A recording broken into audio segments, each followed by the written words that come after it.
So now we pretty deeply understand what natural law actually is and how it expresses in many different ways. Even though we've just only hit the tip of the iceberg, the essentials have been given out. But now the most relevant part, let's say, and the part that people love to focus on the most, but unfortunately in the incorrect way. The human condition. Where have we got ourselves societally in our consciousness level? How unified, how undivided, you could say, are we? Well, unless you are completely insane, you would have the understanding that humanity is not so great at the moment. There are many problems.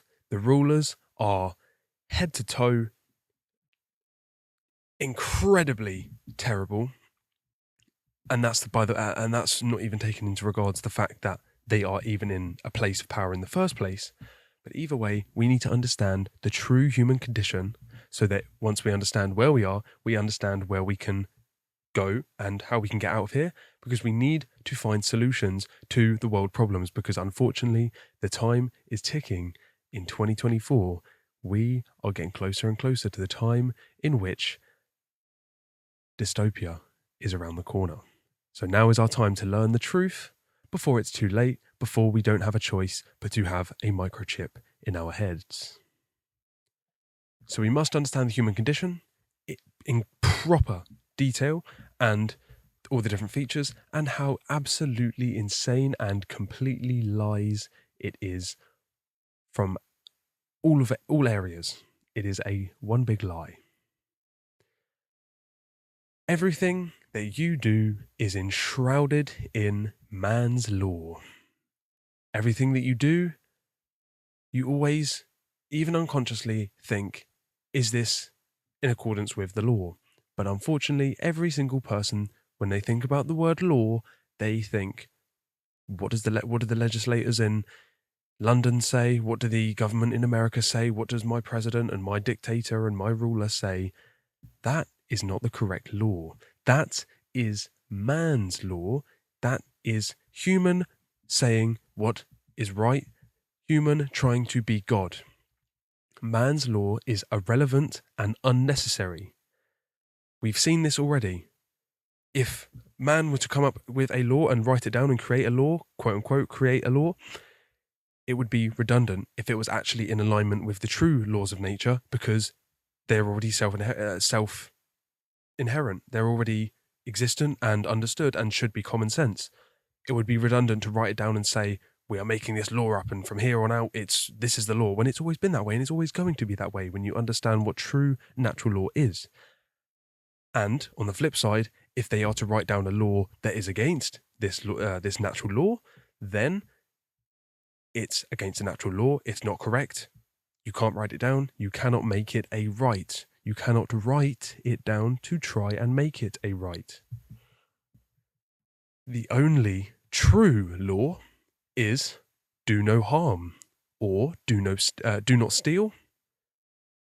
Man's law is redundant. Natural law reigns over all. This is what the term lex rex refers to. The law is king, but the law of nature, the law of creation, true laws, as we've discussed, do no harm, don't do the 7 transgressions. That is all we need to know. And if we were to abide by that and to live in love, as we've seen, all of our problems will actually be fixed in over time, of course, not overnight, because it needs to become common sense and people need to act and actually get out of cowardice and laziness, etc. But ultimately, man's law is redundant. As natural law exists objectively at all times, if any human were to make a law that harmonizes with natural law, it is logically redundant, as the law is already pre-existing and self-evident. There's no point writing it down, trying to make it right when it already is. It's redundant. And if you make any man-made law, therefore, that does not harmonize with natural law, it is false and immoral, thus incorrect and harmful, because it leads to chaos, harmfulness, and slavery, of course. The infringement upon our rights. Thus, man's law is fallacious. It's fallacious to believe that you can enforce it on any other being, because authority does not exist in nature, as we've seen, and will continue to see. And when you understand this deeply, you will be baffled by how hypnotized the average person is. So, to compare on this table, natural law versus man's law. Well, natural law is based upon principles and truth. They are inherent to creation. They are harmonized with due to knowledge and understanding. They are not forced upon anyone. They are harmonized with because they exist on them by themselves. We have to use our rational abilities and discover them and harmonize with them, and then find our abundance. They are universal, meaning they exist and apply anywhere in the universe regardless of the location. They are eternal and immutable. They exist and apply for as long as the universe exists. They cannot be changed. They cannot be altered, discussed. They can only be discovered. Of course, they can be discussed, spoken about, but not, become a consensus being brought about them, let's say. So we understand that natural law is principles, truth, harmonized with, and universal. It cannot exist. It's basically an expression of God, because the law of nature is God. God is justice, etc. and morality. Man's law, however, well, flip it on its head and imagine a lovely bit of slavery.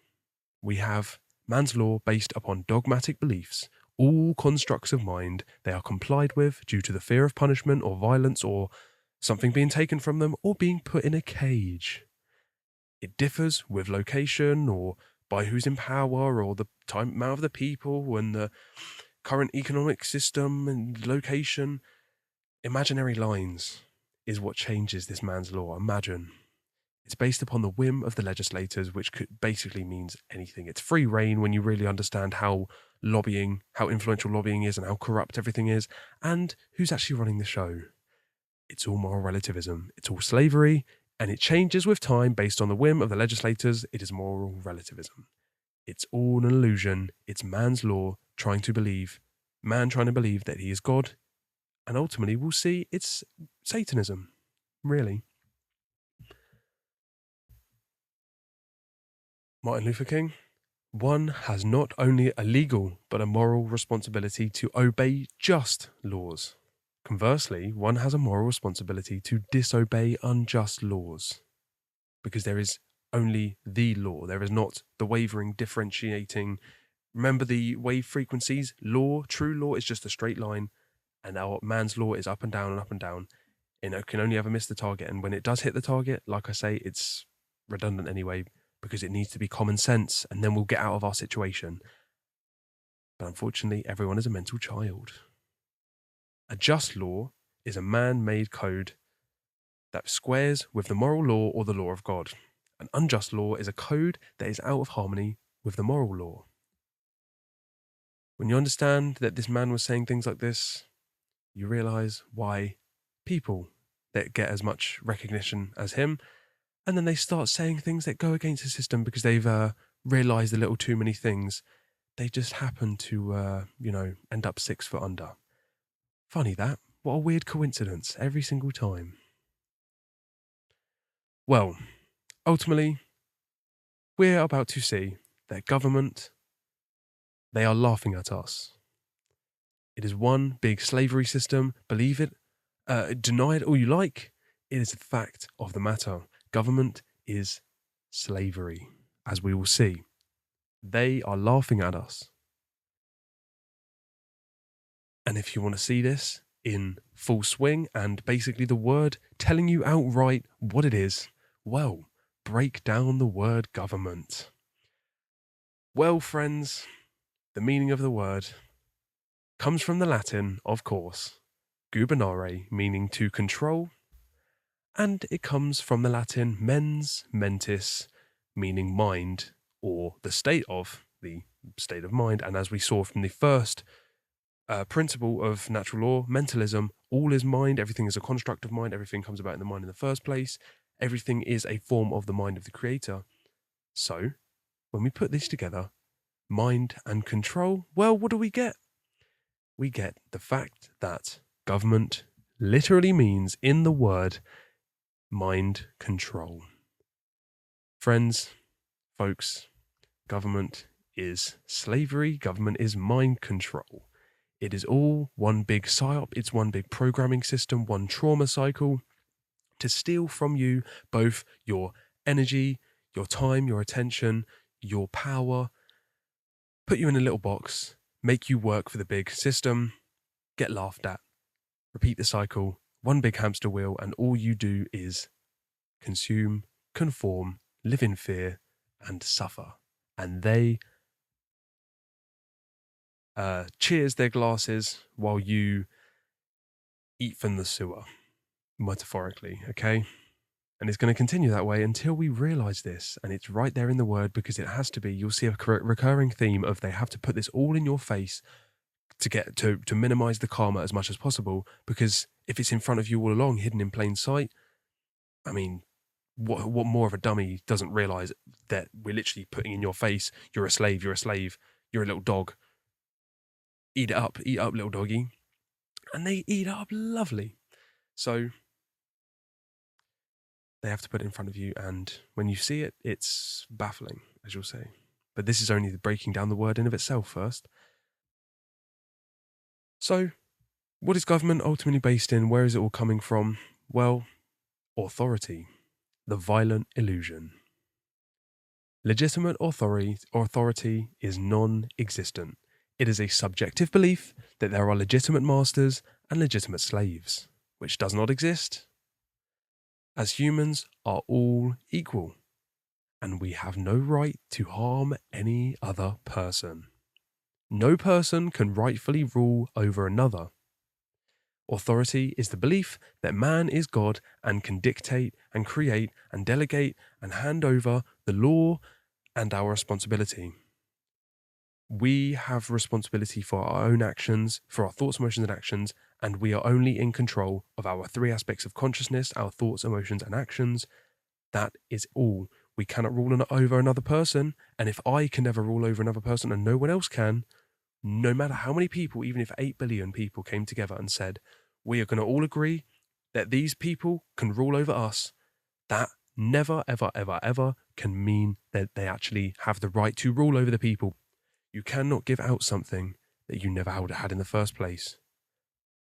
I think I used this metaphor before, but I have 2 glasses of orange juice, and someone over across the room says, give me a glass of apple juice. I cannot get these 2 glasses of orange juice and pour them into his glass and expect apple juice to exist in that glass. I cannot, no matter what I do, know how many mixing of these orange juices I do, never, ever, ever can I give out something that I do not have myself. Unless you have the right to rule over someone else, you cannot support, rightfully, morally, the rulership over other people and the support of government, which everyone is rampant in enjoying, especially in one day's time when we have this big general election in the UK.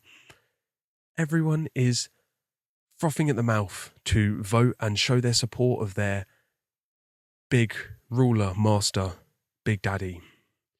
And it's working swimmingly, unfortunately. People love their chains, and we are seeing it in full swing. We can never rightfully actually support authority morally. The only true rulership is self-governance. You cannot delegate that to anyone else because they cannot rule over you. They can only rule over themselves. Do no harm, but take no shit. If someone else infringes upon your rights, they are trying to steal your property in all the different forms that we've discussed, in all the different ways that infringe upon your right to remain unharmed. As soon as they do that, you have the right to defend yourself. It's as simple as that. Self-governance. But folks, here we have the little party. We have the circus. Here, folks, look at this slide. Take it in deeply.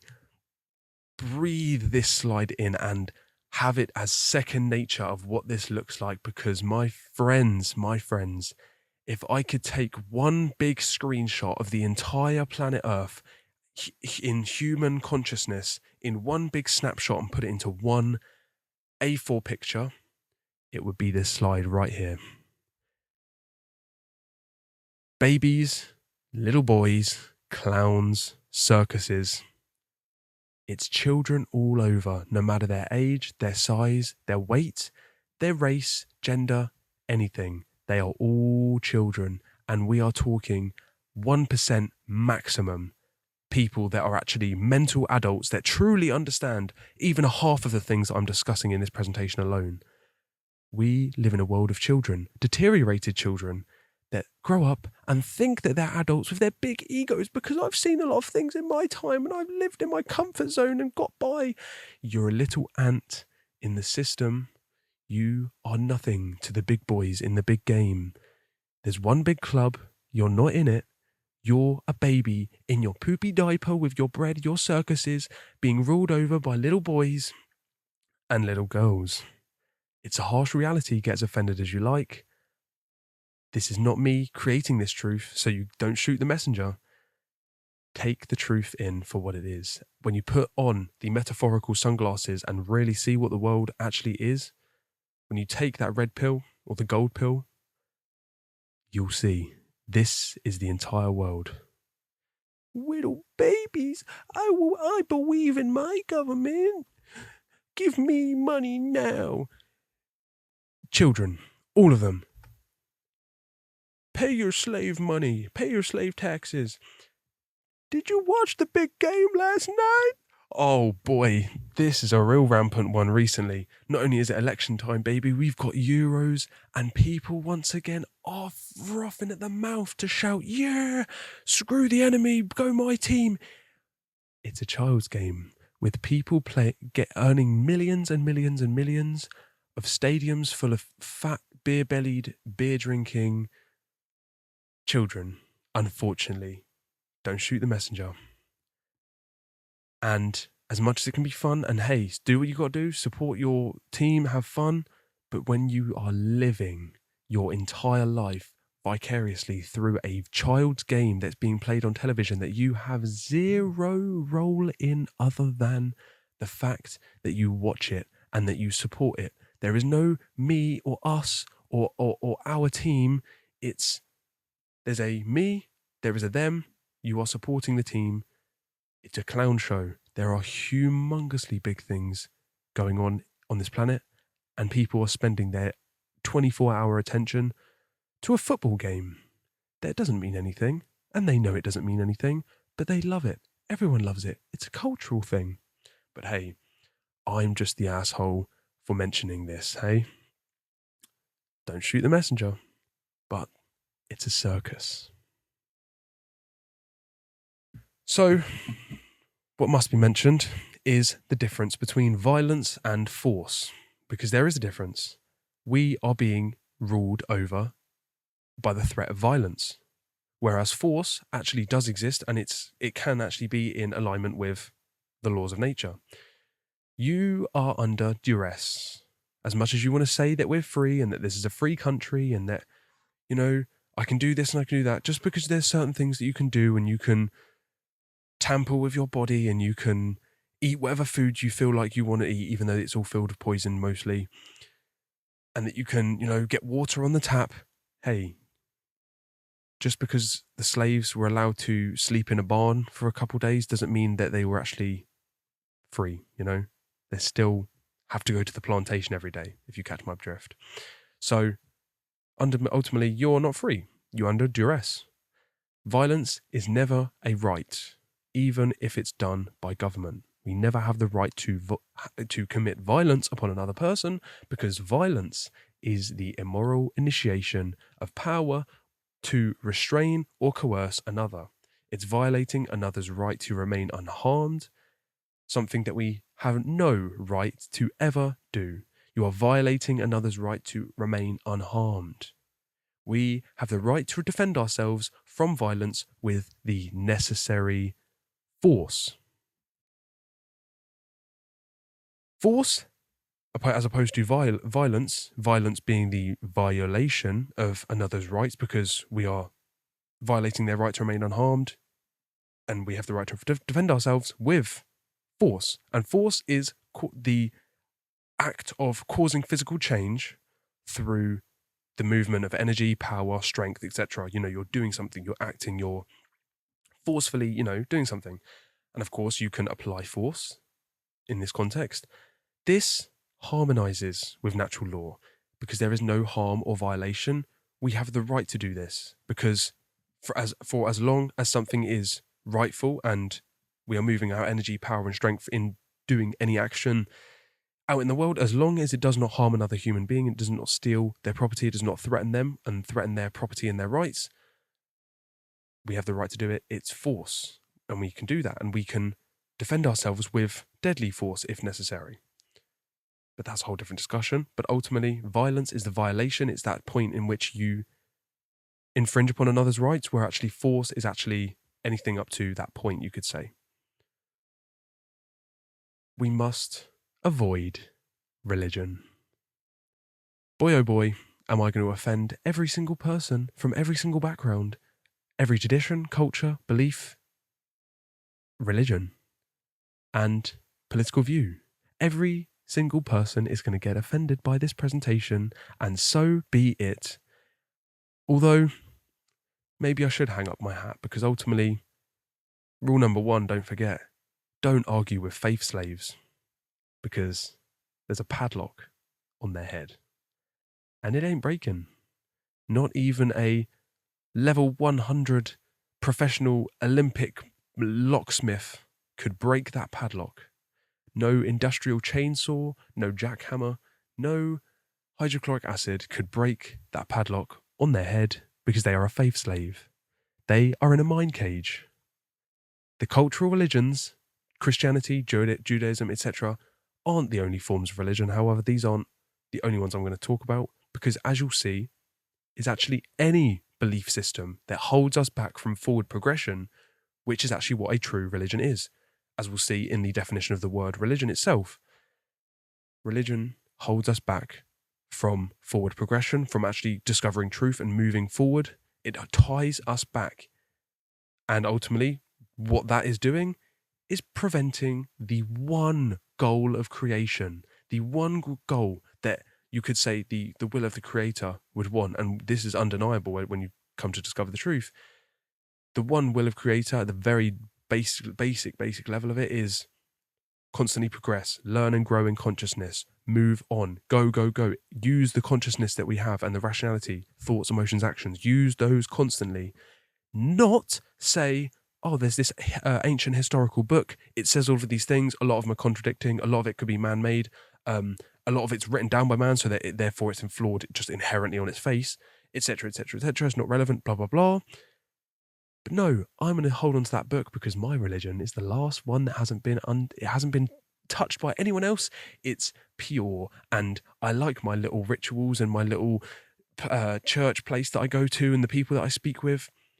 It all holds us back from learning, constantly expanding and going on and on and on and on, because there's never a point where we stop and say, I know enough. You have to drink deeply, and you have to realize there's so many quotes about it, but ultimately, wisdom is knowing how little you know, you could say.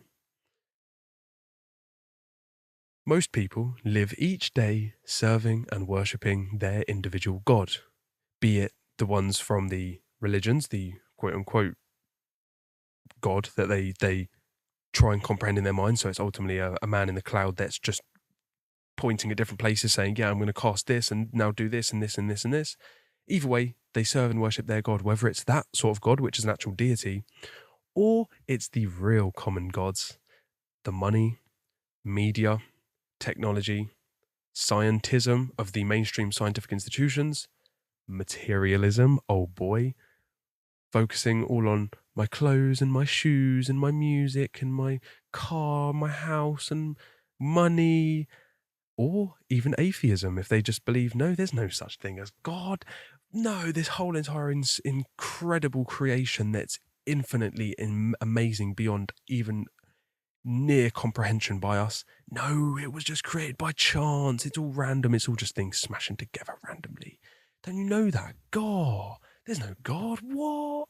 They don't even think about, well, they worship the self.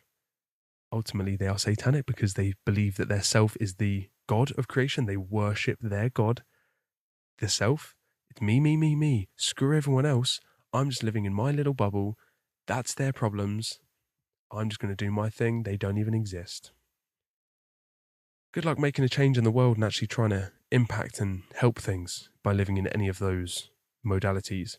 You're running your hamster wheel because they have all been set up to keep you in this faith slave mind cage, okay?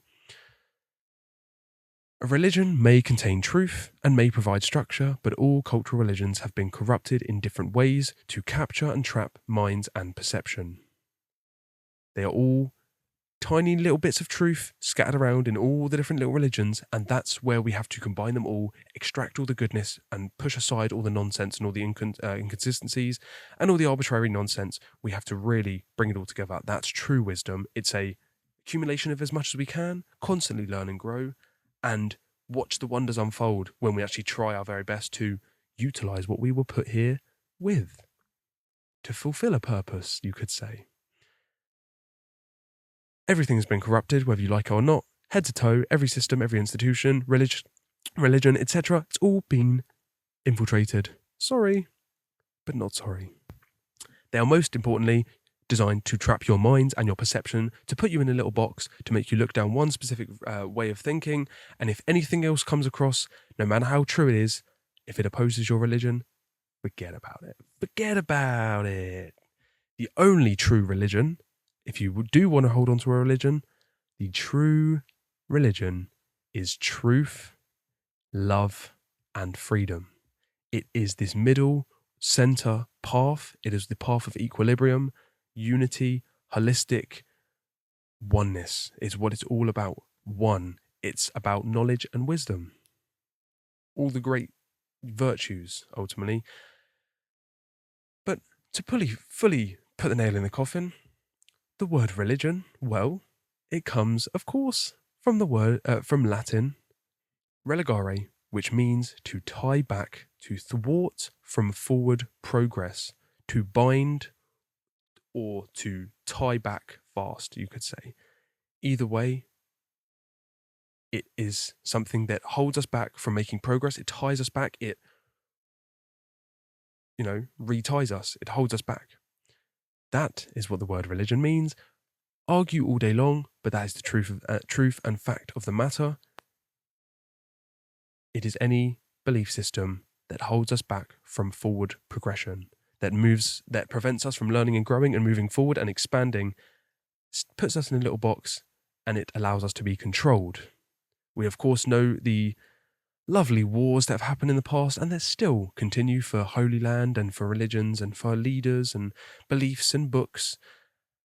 All the damage that's been done under these names of religions, when ultimately it's all being controlled by people like this lovely, lovely God, ordained by God man that's sitting on his lovely little throne with the little popes in their lovely little hats and their black robes and their staffs and their fancy clothes. Oh, and the monument behind him. Nothing unholy about that at all. It's Jesus rising out from under the ground. It's definitely not a almost reptilian creature arising from basically the depths of hell, and God even knows what that is.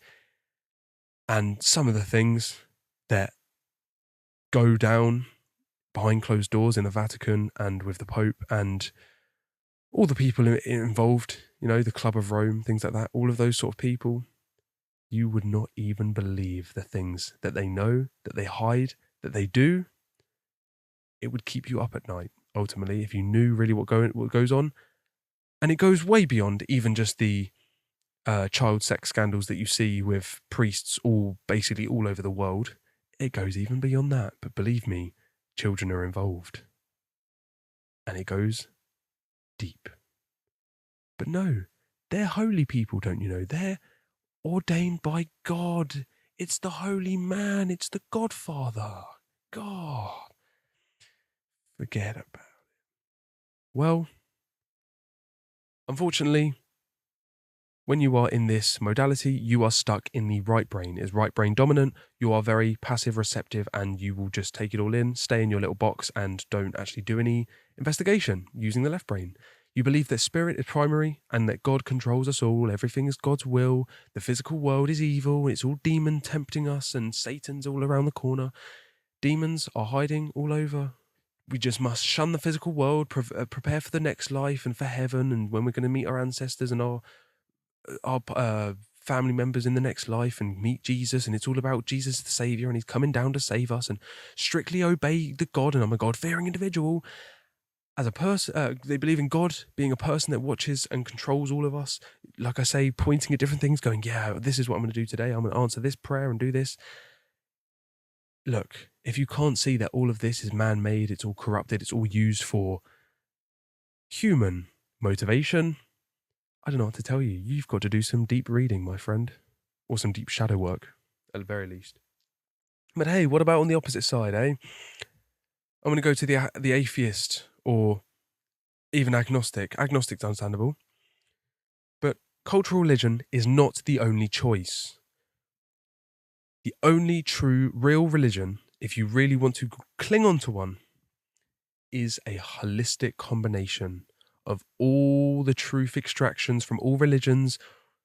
Take away all the nonsense, all the ritual and all this stuff. You can have things if they sort of harmonize with you and you can benefit from them and they help you connect with these sort of forces, go for it. Do what serves you. But listen, you're not going to benefit and truly, really be prepared for this afterlife that you so much seek. You're not going to be prepared for that if you cling on to one little religion that's completely destroyed humanity over time. And if you live for the other religions, money, government, authority, for technology, for just social media all day, you are going to be screwed when we're talking cosmic forces. You need to truly find the real religion. And that, like I say, is a holistic combination of all of the extractions from all of the different religions, as many as possible, look into the different occult schools, etc. Religion is dogma and belief systems. It's all BS. And as I say, once again, not the mainstream religions, not only those. It can be any belief system that is blindly followed, prevents progress, it is restrictive, divisive, uninclusive of other traditions, but most importantly, it is non-holistic. It provides arbitrary, specific, contradicting dictates from an overly anthropomorphized or humanized God. See Romans 13 if you want to understand. It's all given by God, isn't it? They're definitely not just talking about the authority of man and the God-given right of kings, blatantly putting it in to make people believe that they should just bend over and just take it no matter what the dictates of these man rulers are. No, they want to be God.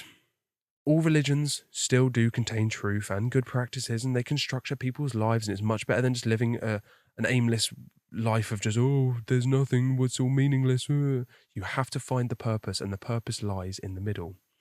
And I can only show you the door. I'm not telling you this, just take my word for it and then just move on and say, yeah, he says this, so we're good. I don't believe in none of that because this guy. Look into it for yourself. Understand the widespread necessity of questioning everything. Unless we get a holistic view, we cannot grow to our highest potential, ultimately.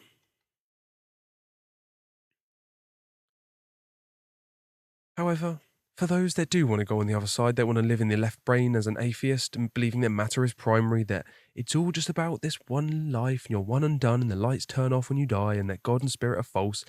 It's all physical, there's no behavioural laws, it's all just evolution with Darwin and Karl Marx and Hitler. It's only physical laws. Most things are meaningless. It's all just what the science people say, even though anyone with a single brain cell realizes how corrupt and how false and just blatantly fraudulent the scientific institutions are now. And I've seen this from firsthand, and many people have seen it firsthand, and it's right in your face. But no, these people will believe it wholesale, and they are lovely little atheists sticking around in their little forums, just sniffing their own buttholes. Whereas true science, the true scientific method coming from the Latin sciere or scientia, meaning to know. This actually, scientism, atheism, can still be a religion, of course, because it's of blind faith in the main institutions, believing the scientific institutions, hence scientism. Because the priest in this case is instead just someone in a lab coat, or it's someone writing down numbers and conducting certain experiments that are so easy to be flawed and fake and skewed and biased, etc. Piece of cake. But no, take them wholesale. Question the science. Trust the science. It's settled science even. We saw that very recently, didn't we? But ultimately, most modern science is just government or corporation funded studies, which are only funded to get the desired outcome so that you can have study says in your newspaper or on your article. It is not truth discovery. It is not knowledge or to know. It is to fabricate, let's say, more than anything. To profit, actually, especially as well. But that's only on that level of those people, they only care about the money and the 3 cars in the garage. This scientific religion often leads to atheism if one has rejected religion, because they only believe that there's left or right, the left brain or right brain of, am I going to cling down to my one religion, or am I going to cling down to saying, oh, it doesn't make sense to me, and just going to believe in science and atheism and there's no God. They don't realize that it's philosophy. Philos and Sophos, the love of wisdom. We must fall in love with wisdom and knowledge and growth and harmony. We must be philosophers, combine the truth and method of science, religion and philosophy to arrive at a holistic understanding, not to just stay at our own belief system or an opinion, because unfortunately opinions are like assholes, because everyone has one. And they're all skewed. So scientism is the unquestioning faith and trust in the scientific institutions, seeing them as the only sources of truth. Most, if not all, modern studies are funded to provide evidence for a certain outcome. They do not follow the real method. It's all about profit, customers, and symptom-based treatments. Atheism is the belief that man is the highest power, that there is no God, and it ultimately leads to solipsism, nihilism, evil, fear, and lovely, not even, couldn't imagine it going wrong, the belief in moral relativism. The ultimate perfect road to slavery. Because as we see in both these images, atheism is good enough for these guys, Stalin, Lenin, Marx, Hitler, you name it. Why would they believe in a God? If they do believe in a God, it's their twisted, demonic black sun, which is a whole different topic. But hey, on the other side, atheism, because babies are tasty. If there's no God and there's no law, who wouldn't eat a baby? Why just put them out on the spits already? Come on. I've got a fire going around the block in a minute, in about half an hour with a baby on the spit. Just join us, because if we're going to be atheists, we might as well, mate. Cut them out, fry them up. Why not? That's where we're heading, folks, in our lifetimes. This is a rigid left brain belief that there is only physical world, deny consciousness, deny an afterlife, deny God, etc. There are no atheists in foxholes, and no one dies an atheist. And funnily enough, atheism is actually a religion in of itself, because it is the belief in non-belief. As I say, they are all religions because they tie you back from progress. You cling on to it, and then that is your lens for your worldview for the rest of your life. And you're ultimately probably going to go back round on the cycle until you learn it in truth, and you learn to take the center path. If you don't want to take it from me, take it from Nikola Tesla, one of the smartest men who ever lived. And if his technology was actually implemented in society, if we were actually conscious and understood the contents of this presentation, if we implemented his technology, we'd be chilling on other planets at this point. We would be able to have free energy, anti-gravitic technology. The limits would be endless, ultimately.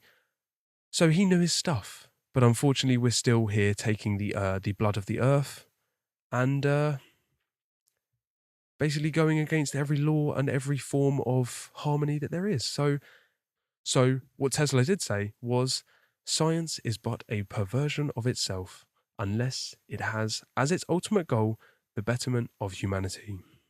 But unfortunately, it's all profit, it's all customers, it's all how can we sort the symptoms out, and what more pills can we get them on, and what surgery can we offer, instead of how can we cure the problem and make sure it never comes about again.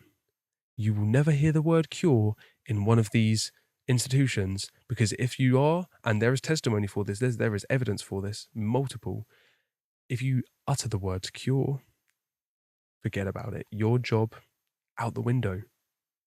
You want to mention the word cure in this place? Go down the road to the charity and blow smoke up each other's asses. They don't deal with cures. They deal with treatments, symptoms, and extortion, ultimately. So what we really want is to live in the center path. We need to understand that atheism and religion are both a dialectic. You don't want to live in the left brain, don't want to live in the right brain, you don't want to be stuck on either side. You have to live in this middle path, the center path, the one. That's why you have the third eye, because it's got to be down the center instead of the two. It's got to be right down, one in the middle, make thy eye single. Even said it in the Bible. The middle path is the equilibrium, balance, unity, harmony. Most people falsely believe that you can only be an atheist or pick a religion. They go, well, if I'm not going to be an atheist and the religions are all corrupt and they're all stupid, I'm not just going to become an atheist, or I'm an agnostic that just goes, oh, I don't know. There is an alternative path, and that is the correct path. Folks, there is an alternative path. And the best path is constantly seeking balance and unity. I'm going to be a broken record on this until you have it as second nature of constantly, everything you go about doing, think in your mind, how teachable am I? How open to information am I? Am I questioning everything? Am I understanding that everything is basically a lie head to toe? Do I realise that what the world system is, what it actually is compared to what I am being shown as it is on TV, etc.? And we'll see the real world system. Believe me, we've only hit the tip of the iceberg once again. At everything you do, you need to look at it in a objective, natural law, understanding sense. Take away as much as you can with the ego and the emotions. Don't let them rule you. And it's obviously not an overnight job. This is a long process, and you have to work on it. But of course, it's the one reason we're basically here is to get to this unified point so that we can actually become true creators on this planet. With everything you do, be conscious of, I need to live in this center path. Don't let your programming skew you. You have to do the shadow work. There is no separation between people. All of creation and the creator is one and the same. We must understand that God is in everything. It's not separate. It's not a person. It's not a thing. It's not a collection of things. It is everything. One, the all. You could call it infinite amounts of names, but it's ultimately the creator, the grand architect, the one big designer, the underlying intelligence to everything.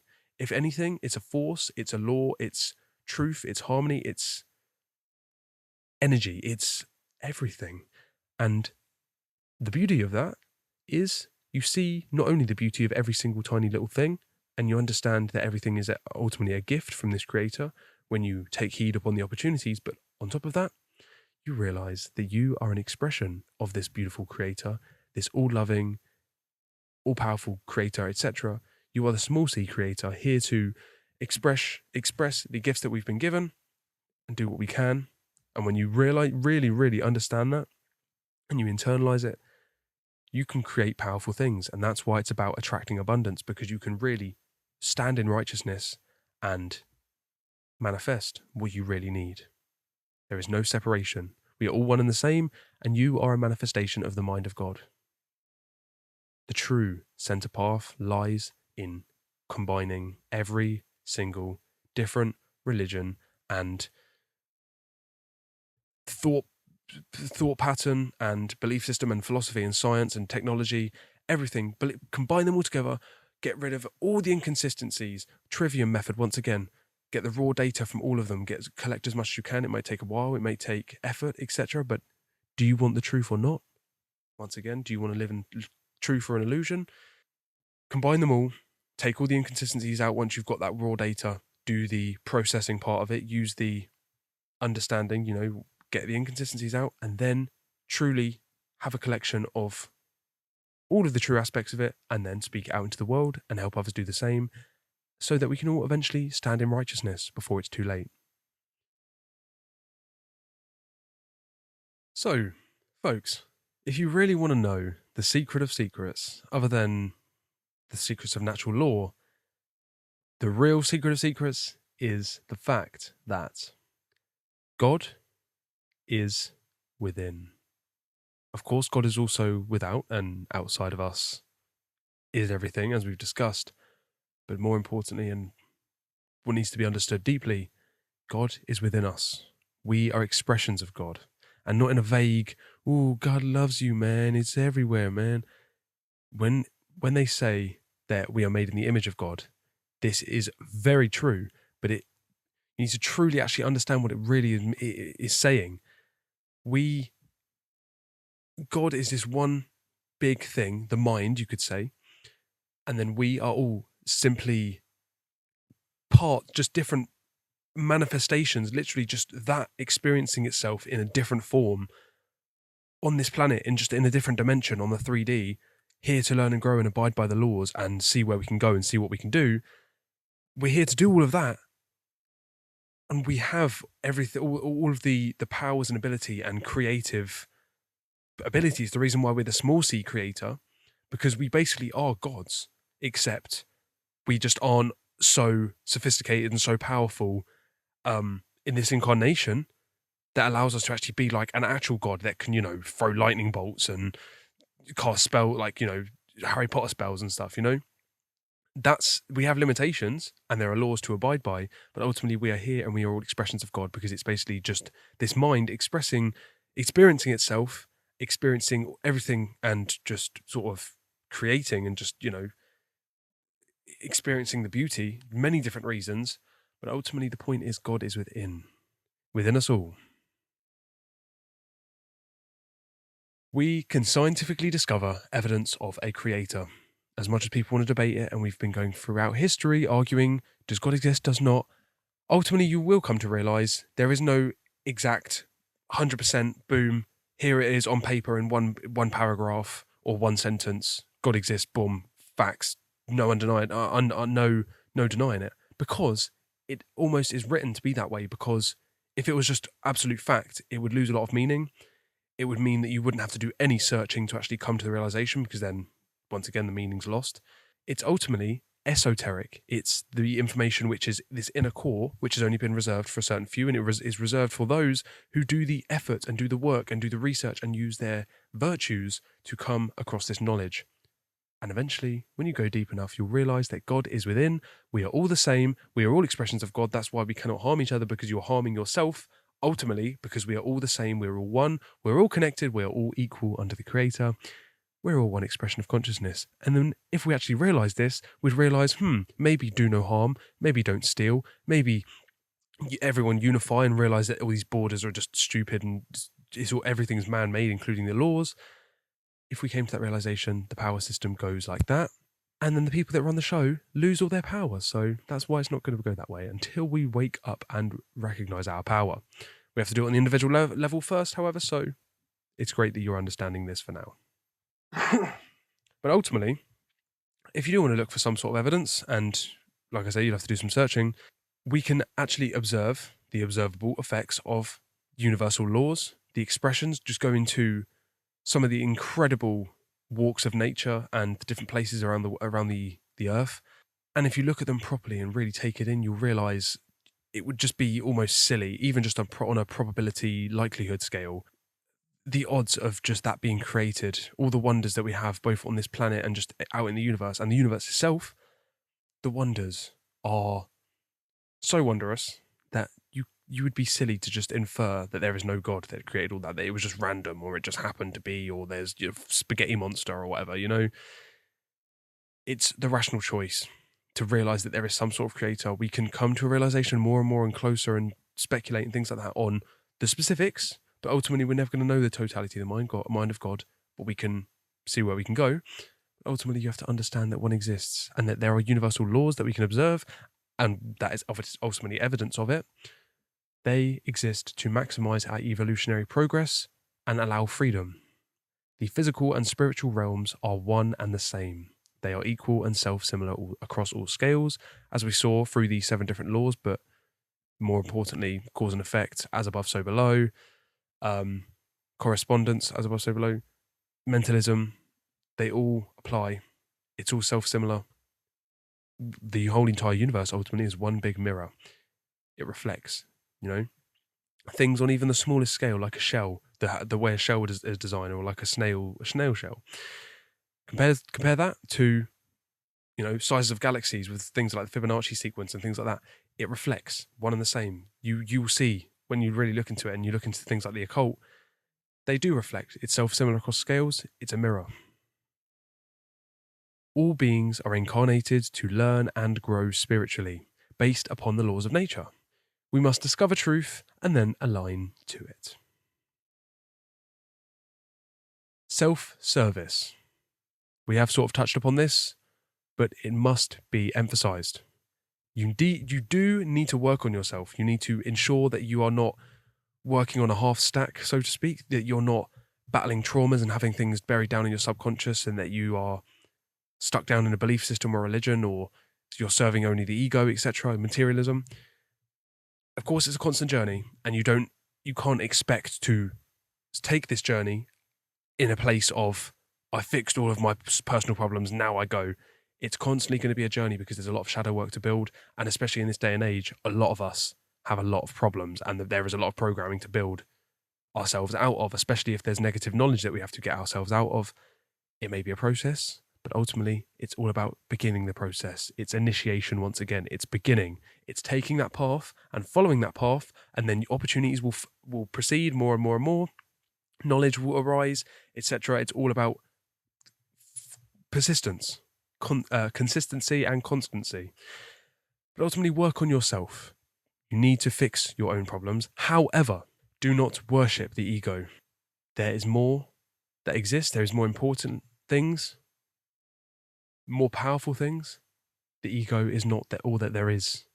You are not the God of all of creation. Yes, you are a manifestation of God. We all are. We are co-creators of our own reality, yes, but you are not the be-all and end-all. So before making real external change, you must go within. You must fix and know yourself. Know thyself. And then move outwards. Get a stable foundation of a way of correctly being able to orienteer your life and actually be as objective as possible, and constantly try and fix on your problems and not let your emotions and ego get in the way. Have that starting point, that foundation, and constantly keep going along that, trying to get towards a path of self-mastery, of course. But then when you get to a certain point and you understand the totality of what I speak of in this presentation, then you can move outwards, because it becomes a moral obligation that you help your fellow man. And when you really step into that path, when you try and help your fellow man, and you respect everyone for what they are, and you serve the truth and you seek the truth, you will be rewarded beyond imagination. And that's not a religious statement. It's a matter of science. It's a matter of see for yourself. Try doing that. Try the absolute opposite over a long period of time and see how it goes out for you. Obviously, in the short term, sometimes suffering may occur, but it's still all cause and effect. In the very end, we all know who wins, and that is good. That is God. That's why they're very similar. It's why only one O is taken away. That's why they're very similar. You'll see this. Word games are always played. It's always green language. And there's more than just coincidence to that. Almost everyone spends every single minute of every single day serving their own selfish desires. They never for a moment consider others. They never work for a higher purpose. Ever, ever, ever. It's get out of bed. What can I do for me? How can I help myself? How can I eat this? How can I get more pleasure? How can I get more money? How can I get more females? How can I get more males? How can I get drunk today? What can I watch on telly later? What movies can I watch? What have I got to do at work later? It's all me, me, me, me, me, me, me, me. You are worshipping the ego. You ultimately create what you focus on most of the time, as we've sort of seen, and you'll come to realize over time. If you're only worshipping your ego and yourself, you're only going to get, perhaps you may get progress in the realm of the self, but you are never going to be able to actually serve a higher purpose. You're never going to actually be able to help other people. You're not going to be able to ever get rewarded. If you're only ever worshipping yourself, you're only ever going to attract other people that do the same. And then if you ever require help, one day, you're going to be left screwed. And who's going to help you then? Who can you call? That's for you to find out. It's all a game of working it out. It's all a game of calculation. It's all a game of discovery. You will come to see there is more that you need to do than to just worship yourself and believe that it's just me, screw everyone else. Even if no one else cares about you, even if everyone else, unfortunately, does worship themselves, it doesn't mean that you should just tag along and say, they don't care about me anyway, so why should I care about them? True, keep that in mind when you think about respecting them and things like that, but we still have a duty to help our fellow man. It's what turning the other cheek is all about. You have to try and help people whatever way you can, until literally the point of where they say, no more, literally leave me alone. And then you say, okay, have fun learning the hard way, enjoy, goodbye. That's all we can really do. It takes courage, it takes willpower, it takes consistency. And that's not easy. But do you want success or not? Self-service to a point of disregarding others makes you a Satanist by way of action, also known as de facto Satanism, which ultimately everyone basically is, because Satanism isn't worshipping the devil or Satan, it's worshipping the opposer, the adversarial force, or basically the ego, worshipping the self. That is what true Satanism is, nothing more, nothing less. True, real Satanists will tell you that, and when you really look into it, you understand that that's the truth. And therefore, everyone basically is de facto Satanist, because they're all satanic by their actions and by their deeds, because they wake up every day. How can I serve myself? Who do I have to step on to get what I want for myself? Everyone else in the world? Who cares about them? Screw them all. Me. That's all that matters. That is Satanism. Whether you know it or not, it is what you are. Satanism isn't child sacrifice, although that can exist, which is a whole different topic, which we'll sort of touch on shortly. More than anything, it is the worship of the ego as God. And as much as you do have to focus on yourself and respect yourself and love yourself and see yourself as important, it's not all that there is. It's not a matter of step on everyone and do whatever is necessary to get the most for yourself, most resources, the most power, etc. That is illusory. That is Satanism. Ego exists for a reason. Don't just disregard it. Don't throw it out the bin. Throw it out of the way. Throw it in the bin. Use it as a tool. Use it as the tool that it is. It's to be used. It's to be controlled. It's to be utilized, not to worship. As we'll see, the recurring theme of tools, just like knowledge, it's neutral. It's what's done with it. No matter what I know, that's neither good or bad. It's all about what I do with it. It's all about the consequence that comes about from it, cause and effect. That's what natural law is. Ego is no different. It's not good nor bad. Just like mobile phones, not good nor bad inherently. It's about who comes across it, who applies their consciousness aspects to it, what they do with it, ultimately what they act out in the world with it, and then the effect thus determines the outcome. Can be either good or bad, Kitchen knife, once again, you can either stab someone with a kitchen knife or you can cut up some onions. It's a neutral tool. Ego is no different. It's there for a reason. We're not just being given redundant things just like emotions. They are to be used, utilized, benefited, gained from, but not worshipped, not lived just for. That is imbalance. You have to connect with who you really are and ultimately serve your purpose. Ignorance is bliss. That's all I hear. Your little poopy diaper children with your cross-eyed and your lips sticking out going, You can barely walk. You can barely form a functioning sentence. You're morons. People that believe this way, that I'm just gonna ignore everything, screw actual knowledge, screw truth, screw actually the fact of the matter and solutions and trying to make change, and screw actually looking into what the human condition is so that we can fix it, and so I'm aware of what's going on, and that maybe my fellow man we should all come together and actually not just hate each other and all be divided. No, ignorance is bliss. I'm just going to kick back on my hammock, drink my cocktail, and live in the sunshine. It's bliss. No, folks, as the Egyptians rightly said, ignorance is death. Ignorance is death. Simple as that. It kills all your potential, all your growth, all your knowledge. Kills it straight away. That's why they want you ignorant. So, just to put a nail in the coffin, so to speak, we must understand what Satanism is. Ultimately, it's me, me, me. You can call yourself a Christian, but you can still be a Satanist. You can call yourself an atheist, but still be a Satanist. You can call yourself a Satanist, but not even be a Satanist if you're actually doing the right thing, if you're not acting upon that, because people misrepresent what Satanism is. There are the fringe few that go out in the woods with their robes and they get their spell books out and they say some Latin words and go, ooh, and get their Ouija boards out and think that they're cool and satanic because they wear a medallion that they got from the local emo shop. You are not a true Satanist. You do not know what Satanism is. And if you look into the real Satanists of the world, on all levels, because it's a very wide-ranging thing, it doesn't just limit to just the certain churches and sects.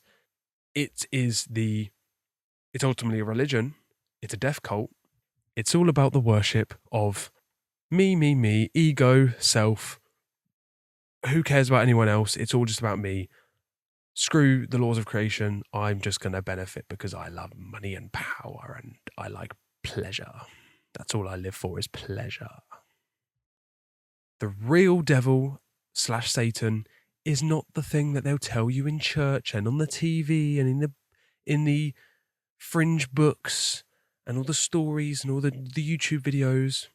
Satan is actually the opposer. It is the oppositional, adversarial force. It is not a horned red demon figure with a pitchfork and with fire and the chains.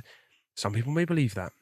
And people believe what they believe. But the real overarching belief and what real true Satanism is, and the thing that everyone basically lives in, actually is very different.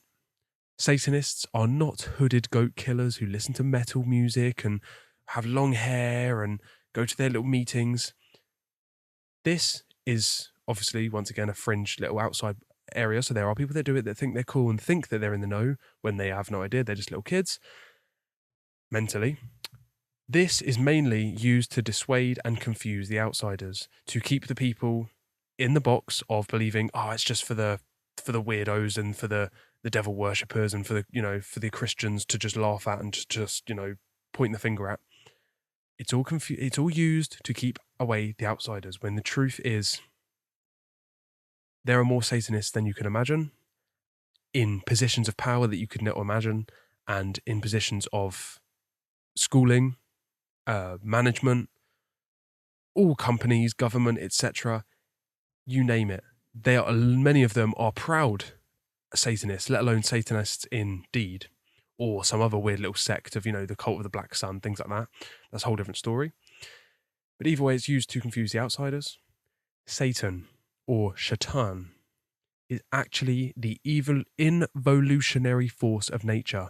The involutionary, the opposite to evolution. The opposer, or the adversary.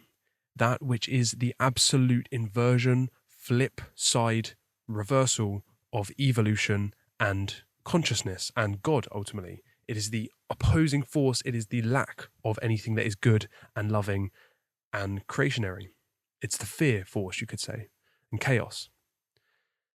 Satanism is an ancient occult religion on the high levels, based upon interconnected networks of a wide variety of followers, often to be grooming systems to find people with psychopathic tendencies, to sort of groom them up and find them positions in different think tanks and different secret societies and groups and things like that, different positions of power. Ultimately, it's to groom them and psychologically profile them and test them. So they're still often quite low level of the people that will call themselves Satanists. But ultimately, they all believe in the satanic ideology of me, eugenics, Darwinism, etc., as we'll see. Interconnected networks of many followers with a hierarchy, having the people higher up the pyramid possessing more knowledge about the whole actual system, and lower, of course, having less knowledge about it. They just believe that they, are in the know when they're still not even in the big club. And it's a big club, believe me, or don't believe me. It's a variety of followers. They actively hide and use hidden knowledge, occult knowledge, of the self and the universe. They manipulate the ignorant through this lack of their knowledge and the possession of their Satanists' knowledge. They understand the occult information. They are ancient occult psychologists. They understand perfectly the human mind, the inner workings of the mind, and ultimately a lot about the universe and the world. And so they manipulate the human minds of people, because people as a whole have no idea about the human mind. They have no idea about our true human nature and the truth of actually what's going on. And when they don't have any knowledge, and then someone has even a little knowledge, let alone being occult masters through bloodlines of information like this being passed down and preserved, it's a piece of cake to manipulate the average person, let alone society as a whole. It's a piece of cake, and they've been doing it since time immemorial, and they'll continue to do it until we realize they are evil and they are running the show. They manipulate the ignorant, and all it takes is us possessing the knowledge so that we can have a level playing field. As much as this may actually be the case of, an arm wrestle between Jesus and the devil, this is nothing more than just a metaphor, because in reality, we are the little sheep, and the rulers of the world that have us round their pinky are the sheepdogs and the farmers with guns that are just waiting for us to do one thing out of line, and we get taken out. But unfortunately, that metaphor, that example, doesn't even suit properly, because that may be the case of where we actually are, instead of just a fair, equal fight, because by no means are we 50-50 in the chance of coming out of this alive and coming out of this free. The analogy would be a bit better, a bit suitable, as if the sheep were, at any time, all they have to do is just do a little bit of research and do a little bit of shadow work, and then they could transform into a massive Hulk-like figure. Each sheep could transform into that and take down the whole entire farm, and the sheepdogs and the farmers and all their guns could take them down in a snap of a fingers. All they have to do is just do a little bit of research. Those sheep could transform, but instead they're waddling around the field, following each other, looking at the screens and looking at the different games and drinking all this crap and eating all these artificial nonsense things. It's all one big satanic ritual. Ultimately, it's one big death cult. And it's unfortunately not even a 50-50 like this image suggests. Doesn't mean we have to stop fighting. It's not over till it's over. But in the meanwhile, it's all about satanic rulership. They feed on your fear. At the highest, very highest levels, we are talking interdimensional, evil, demonic, fear-feeding entities at the highest level that have taken human form in the form of these leaders and these people. They take it on, and they do sacrifices. They do have their rituals. They do have their symbolism, because ultimately at the highest levels it is just another religion, just another cult.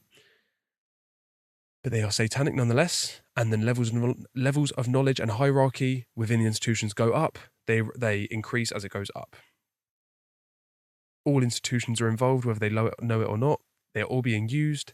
It's all ran by a deep, dark cult of evil beyond comprehension. You can deny it all you like, and no, it's not all the celebrities running around. I know they like to put their symbols in the magazine covers, and they're doing all this Illuminati stuff.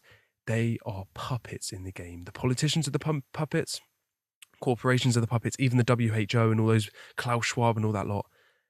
Even they are still puppets on the big chess game. The people that really, really run the show, you will never be able to know their name. And if we're going that high level, you probably wouldn't even be able to pronounce their name, because they probably come from a different plane of existence. But that's for a whole other discussion. Look into the work of David Icke if you want to go down that rabbit hole. The point is, they feed on your fear, and they hide natural law. They keep the occult information occulted, as it removes our power for as long as we don't understand it, and allows them a power differential. And if we did understand it, their power would completely disappear, because we would stand in righteousness and realize there is no legitimate authority. The people with the most power on earth are ancient occultists. They hide knowledge and they use it to manipulate. And no, it's not just one group. It's not one little Illuminati. It's not all the Freemasons and all the Christians and all the Jesuits. It's not all the Kabbalists and all of the people in the Vatican and all the priests. They all have their hand in the pie, whether they know it or not. But it is one humongous pie within a bakery, on a street, in a village, in a country. That's how big it goes up and up and up and back and back and back. It is one big interconnected spider web of millions and millions and millions of people, and then the billions of people that do their bidding, not only through the ignorant average person, but also through the police that enforce it. It's not just the Masons or the Jews or the politicians. It's a spider web with a spider having legs and the eyes and the body and the head and the hairs on it as well. It's all different things, all interconnected to create one big thing. And it pushes the same agenda nonetheless, because the universe respects courage, respects unity, and by God are these people unified. Even if it's on the dark level, they are of one mind and they come together. They know what they want, and that's total human domination and control and benefiting from the use of other humans. They come together, they all desire that, and then they work to create it. And as we know through natural law, they'll let it happen. They'll get granted with it until we say no, because the power is in our hands, but we just have to realize that. They used their mocked dogs, wearing their dog tags and their little uniforms and their little badges and their little flat caps to avoid their karma. They get their order followers to do their bidding for them. And at the tippy top highest levels, there may be sacrifice, there may be rituals, there's adrenochrome and the pizza parties, trust me, there's Epstein and symbolism and, handshakes. But once again, it's all symptoms of the same thing. The same agenda is pushed nonetheless, and it's all human control and the belief in illusion and control of our perception. Ultimately, at the real tippy top, it's all entities and forces feeding on our fear and trying to push the force of involution. Once again, see the work of David Icke, look into the work of Michael Tsarion, look into the work of Jordan Maxwell, and of course Mark Passio, someone that was actually directly involved with a satanic organization, a priest, and he saw it firsthand, and they were all happy to tell you once you're involved that they run the world, they have it all completely locked down, controlled, because they do. They really do. So don't take it from me. Do your research and you will be astonished at the evidence. These rulers gain power through a knowledge differential. They aim to become God on earth. They want to rule in hell instead of serve in heaven. They are satanic. They do not worship Satan in the mainstream sense. They worship the ego-driven self. They step on others to succeed and gain power, no matter what it takes.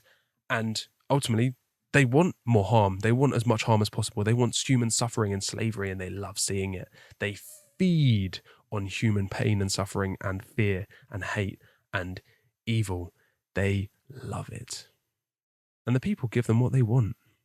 And they will continue. And in one day's time, July 4th, they will see their results of... The masters will look at the results on a piece of paper, and they will laugh and they will smile, they'll chuckle, they will pee their pants laughing at how many numbers are on that page of people saying, I support a master to rule over me and to create laws and to rule over me and to bend me over and use force and violence and punishment and fear to control me and extort me and extract everything that I have from my available potential. When you see the whole rabbit hole, you see the whole entire system, the matrix, you could say, and you see it in its totality, it's, like I say, it's astonishing. But the ignorant masses, they serve their occult masters with joy, attacking anyone who exposes the secrets. Only knowledge and unity can save us from extinction. For as long as people are ignorant, lazy, and ridicule the people who try and stand out and try and awaken their fellow man, for as long as that continues, we are screwed. we will be extinct. We will be reduced. We will be enslaved. Further, beyond imagination, we will be as close to robots as we can, more than we even are now. This, my friend, extends to bloodlines, families, societies, corporations, priests and royalty, etc. Ladies and gentlemen, this is the Matrix. It's all control. It has existed long before us, and unless we act to change it and prevent history repeating itself, this will continue a lot longer. There is a government, hidden hand, that are the true masters of us all. They have an agenda, and that is human slavery. The media perpetuates and distracts us all. It's institutional corruption from head to toe. It's all enshrouded in control, lies, and greed and ego. It's all conspiracy all around. It's all divide and conquer. Every single world system and institution, the world's current systems, they are all in place to indoctrinate, to control, to extort, and use us as energy. They have many methods. They work perfectly. They stop working as soon as we recognize them. Unfortunately, no one will recognize them because they are too dumb, too cowardly. Divide and conquer works perfectly. It has since the time of the Bible, and it works perfectly now. Worldview poisoning. These are just some of the examples of how they control our minds, because it's all about mind control. It's all about keeping us in our little box, prevent us from actually learning the truth and stepping out and reclaiming our power. They poison our worldview, put us in a box. They indoctrinate us because we are ultimately programmable. We're a programmable species. So indoctrinate us while we're young, keep us in the Nazi outcome-based educational system. Keep us, sit down, shut up, listen to what I say. What I say is truth when actually it's all indoctrination in a little prison for your children. The financial system, head to toe, is a lie. Look into the Federal Reserve and how money's actually created. If you want to understand how it's basically numbers on a screen for them and everyone lives their lives worshipping it still.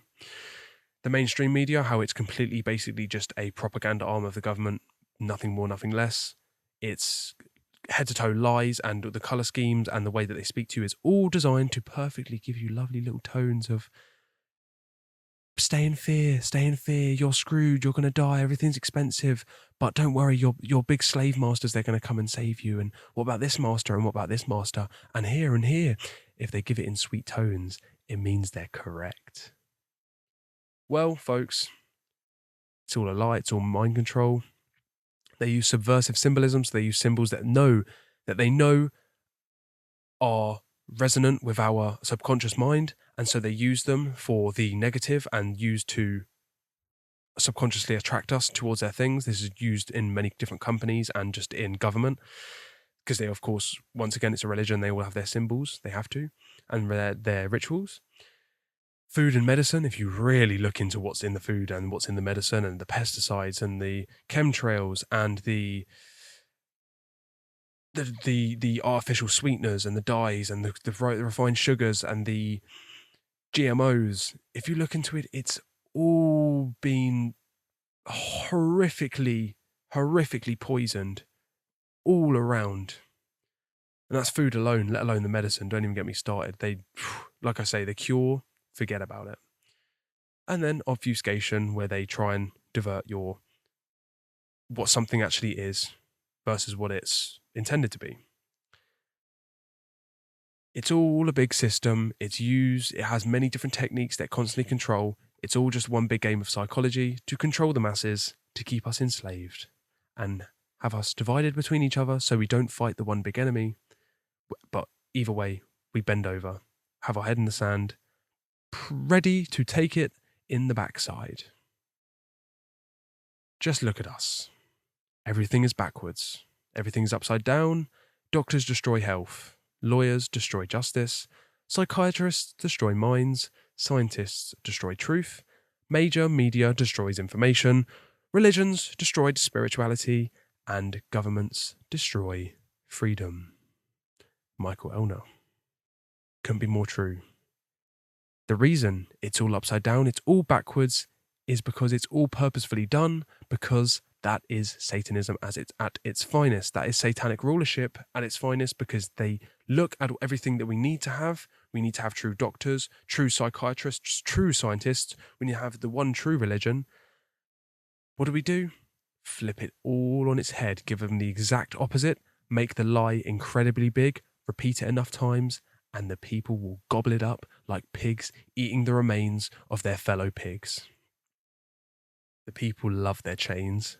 It's all upside down, and they're squabbling between each other to even define what the thing is that they're even arguing about in the first place. The Matrix is ultimately mind control. Say what you like about the movies, but its allegory is perfect. It's all mind control, and it's all institution. It's all worship, it's all religions. It's all the rat race cycle. Wake up, go to work all day long, go home and be too tired to do anything that actually you want to do for yourself. Just watch TV and consume more nonsense and be controlled. Have dinner with your family that ultimately hate you, if you even have a family, as you discuss the things that you can't pay for and the things that you want to buy and waste more time and energy towards. Then you go to bed, have a bad sleep because you don't eat right anyway. Wake up, repeat. Hope for the weekend, get those 2 days in. Saturday goes in a flash because you're just recovering from the week. Sunday, you're worried about the week ahead of you. Both days ruined. You get the occasional week where you have your paradigm shift into a different country for a bit of heat for a week, and then back to the rat race. Round and round and round and round, because you are used as a number, you are used as a pawn in the game, you are metaphorically in just one of these pods that just needs to get sucked down into the sewer system as soon as you lose your body heat and lose your power and heat that these archons, these parasites, are extracting from you. Greed and corruption is the force that controls all mainstream institutions, corporations, and media, and it is literally the government embodied. They all work together to create a species dependent on material gain and belief systems. When someone lives a life dependent on these institutions, we are de-individuated, we are average, dumb, manipulated, and used purely for the gain of other people. All problems that these institutions are supposed to solve only ever treat the effects or the symptoms at very best. Then at the same time create about 4 new problems at the same time, waste a load of money, launder a load of money, spout a load of nonsense, divide between each other. Never, ever, ever even consider discussing treating the causal factors. We are indoctrinated and programmed to love and be dependent on the system since birth. Religion, government, media, education, banking and finance, healthcare and medicine, and science. Each of these institutions have an ostensible purpose, an illusory appearance of what they should actually be, of what way that they should be, a certain way, or what they actually benefit towards, when actually they each are completely different, completely opposite, and they ultimately work to control society, to perpetuate the different viewpoints, the mind-controlled viewpoints, to limit our perception, to indoctrinate us, and profit from us. The default life for your typical sheep is one of repetitive work to serve a boss, which has another boss, that goes up and up and up. Everyone serves money, they serve themselves, they have no energy left after they've worked their daily shift. They consume junk in all forms, for 24 hours a day. They live constantly for the future or for meaningless milestones, for that next promotion or that big raise or my next paycheck next month. They suffer, they bring actually nothing good, they have no fulfillment, minimal change in the world, and they repeat the cycle on and on and on as they program their children to be the same. The trauma repeats. If you've only got a half glass full, when you're raising a child, you're only going to be able to give 2/3 of your water at best. can't give them a full glass, let alone half the glass. Let alone when our government is divided into two sections, two main halves, if they're constantly fighting between each other, and then we have the little niche ones on the side even squabbling between themselves, how can we even nearly expect to have a unified, one, true, equal outcome in the end? It's only going to be more problems. It's only going to be more division. Same applies on the big scale, things like Parliament, but then same applies on the lower scale. When we are divided as parents, how are we going to raise a correct child? You cannot. It's all one big pyramid. It goes up and up and up. The Illuminati pyramid is somewhat true, but it's not just one little group at the top of all the celebrities and all of the big names and all the companies. There are insane levels of it to it. Some levels have to literally be bloodline only, or years and years and years of initiation and cult activity. Once again, it's one big club that you ain't in. It's a wide, interwoven web of control that goes way beyond finance, way beyond just the control and greed and even serving the ego. They serve the involutionary force of evil of itself when it gets to the tippy top levels. But either way, it's all suffering the whole way across. It's just basically extracts everything. And every top institution in areas such as politics, finance, religion, education, food, etc., all have a hierarchy of control going higher and higher, with everyone having a master above them and them themselves being a master of them below you.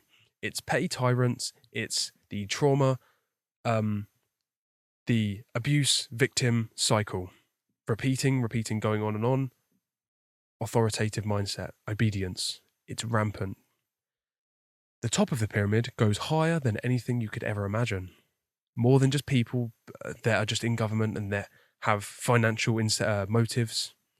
It goes more and more evil and corrupt as it ascends, even to possibly paranormal realms. But that's a whole different presentation. Some say the Illuminati is at the top. However, those who control the world truly are the exact opposite of being the illuminated ones, because that's what the word Illuminati really means. Originally, they called themselves the Perfectibilis, or the perfected ones, or the Grand Masters, and either way, they are not illuminated. They are darkly illuminated. They could be the Dark Illuminati, sure, they could be the Dark Freemasons, but they live for the darkness, the dark sun, the blocking out of the true light of creation. They are not illuminated. We are the illuminated ones. We are the Illuminati because we understand what's truly going on. We have our inner eye open. We have the metaphorical halo. We are enlightened, given the light.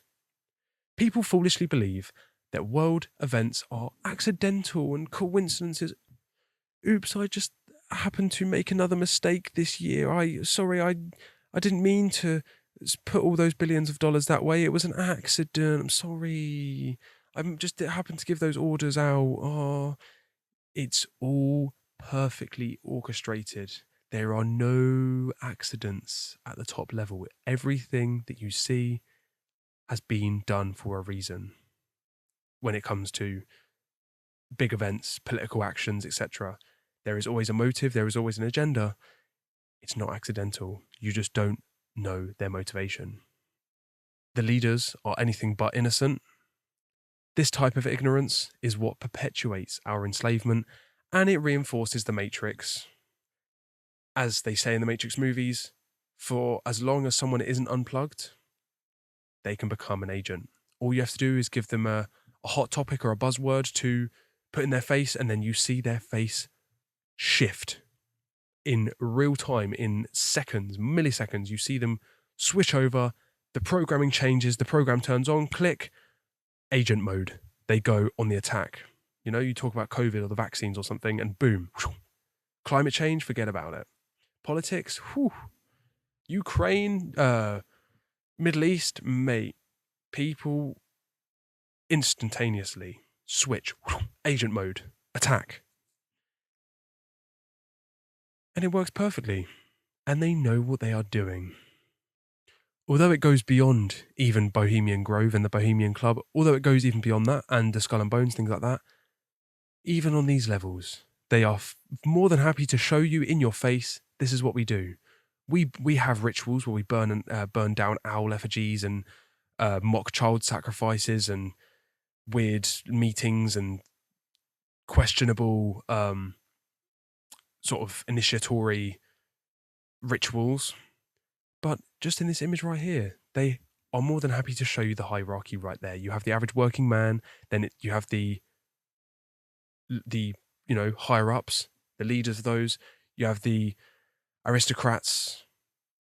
You have the owners of things, of companies, the rich people. Obviously, more and more money goes up and up. Servants, law enforcers, etc., etc. And then you get into royalty, governments, things like that. Very much paraphrasing here, but you can see it's self-evident in this picture. There's a hierarchy to it, and they know what they're doing. They perpetuate it, and they love it. They laugh. They have their little group meetings, and they clink their glasses together, having diaper parties, cigar and brandy parties, laughing at how round their finger they have the average population. This pyramid doesn't have to be to the T perfect, but it very much summarizes what's actually really going on and who runs the show and how interconnected and how it all works together. It's the pyramid. The debt slaves at the bottom.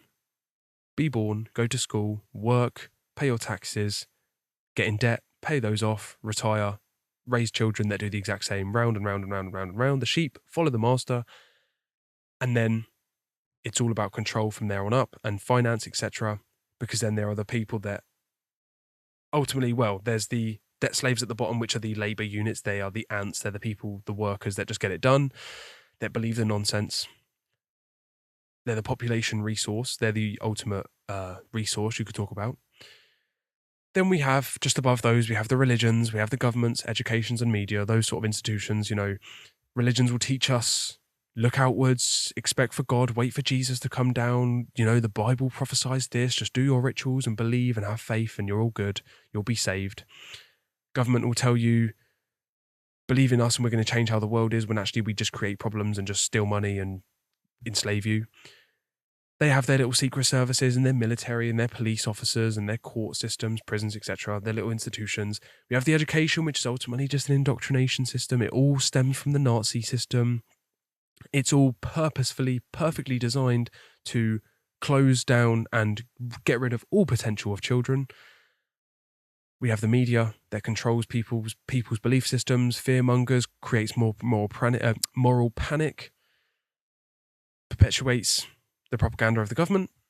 This is the population control section. Then above that, we have the world resource control. So we have all of the top banks, the oil companies, the corporations, the superstores, things like that. All the big players.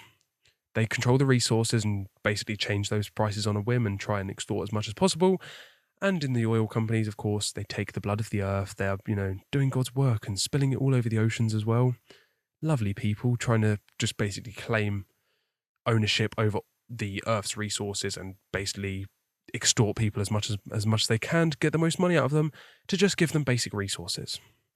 Then above those, we have world financial control, the top bank sections, the central banks, the tax revenue, IRS, all the alphabet agencies, alphabet soup agencies, world banks, international settlements, things like that. The people that really run the finances and keep that all in check, because that's ultimately one of the biggest religions, even above government. We have the Federal Reserve. Look into that. That's a real whole kettle of fish. But then we go above that, and this is where things really get interesting. We have the powerful subfamilies, the think tanks, the Round Table, Council of Foreign Relations, United Nations, Bilderbergs, Club of Rome, Royal Institution of International Affairs, Trilateral Commission. Oh, Trilateral Commission is just a great one. And we know who's buddy-buddy with that. Keir Starmer. So when he comes in, and I'm going to have this on record, 3rd of July 2024, right here today, when this was recorded. Tomorrow, Starmer is going to win. And from this point, tie your shoelaces, put on your backpack, and prepare. Because, folks, he is in the Trilateral Commission. He is in with some big boys. He's not really at the top of the pyramid, but he's in with some people, he's shaking a lot of hands. He is an evil, evil man. He will have minimal resistance by the people. He's going to win by a landslide, you mark my words.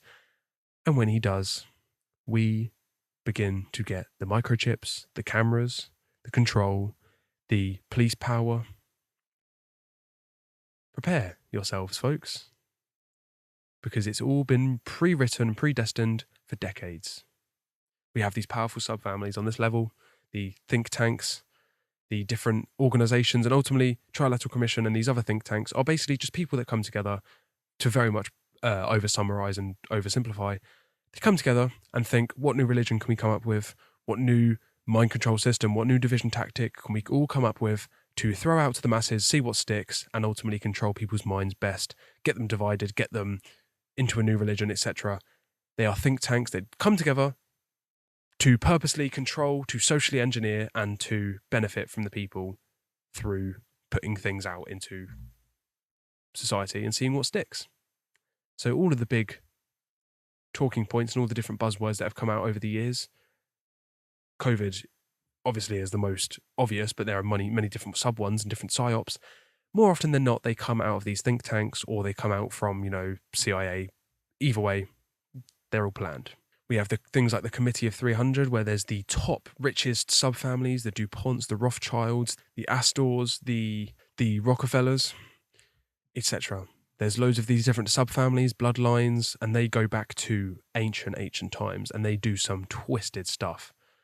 Look into a guy called Jay Parker if you want to know more about some of the rituals that these people do to their children to make sure that they are perfectly mind-controlled to continue the system. But more importantly, when you really go up the top of the pyramid, we're dealing with people like the Council of 13, Council of 9, the world's richest, most powerful families that have money beyond imagination. So of course it goes beyond financial gain because it doesn't matter to them. There's only so many cool things that you can buy. It becomes a power and almost a competition, really, between most of them. It's just a game, really, when you get to the level of this high up, when they know they have the society in their hands so well.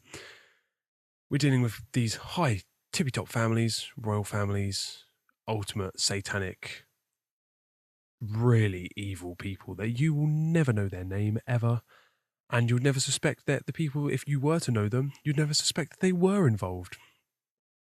As much as we should understand that this is what the case is, and that there are these different parts, we need to understand that, but really, it all doesn't even matter then. We shouldn't focus too much on this because it's the realm of the effects. It's the realm of, yes, it's our condition, but we must understand the people is where the power lies, as we'll get onto.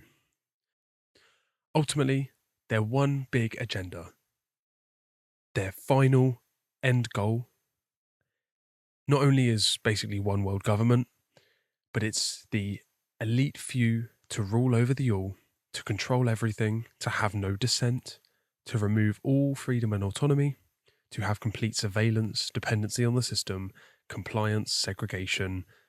Basically look at China and see where they're heading, and that'll give you a good enough vision for where we're going to go. They want an extreme gap and disproportion between the rich and the poor. Of course, they want us eventually integrated with technology and a lot of technological and AI integrations to remove our power and remove our autonomy. They just want the poor people just to work, pay tax, follow orders, buy and consume, be little slaves, more so than they are now. Just be a part of the herd and not speak out. They want androgyny, meaning that we're all just one and the same, not even in the spiritual sense, but in the genderless, just blank copy and paste sense. They want us all the same and just no differentiation and no uniqueness. They want a digital currency. They want eugenics, which is just controlling the gene pool. They want servitude, ignorance, suffering, and fear. They feed on it, they love it, they want to perpetuate that, and they have since the time of the Bible. And ultimately they probably will again, and will go round and round and round. We'll eventually get hit with a big comet or a super volcano or something that will reset and very much reduce the human population. We'll go round and round and round until we finally realise we need to stop supporting the institutions. And unfortunately, I think in this incarnation, we've probably gone past the mark where we can turn back. But we'll see what we can do. Joseph Goebbels, the Nazi propaganda minister, Hitler's right-hand man, knew perfectly how to manipulate the minds of the people, and he even said, if you tell a lie big enough and you keep repeating it, people will eventually come to believe it. Very true. Make the lie big, repeat it enough times. People will repeat it, they'll eventually take on, it'll integrate into their subconscious, and they'll even think it's their own opinion when it was maliciously planted in them. And if you actually bring them up on it and say, okay, why'd you believe that? It's malfunction mode. And they start going defensive, and they start going into defensive mode or maybe violent mode. Now, one of the biggest mind control techniques that has to be mentioned, that is basically more prevalent than any other, is the widespread division. More importantly, and most specifically, politics, in which choose your side and then cover your ears. This typically is brought about by a method known as the Hegelian dialectic, which was brought about and theorized by this philosopher George Hegel, which ultimately states that if you create a problem and you have a solution in mind all along, that if you create the division between the people, then you can offer them the solution that you planned all along.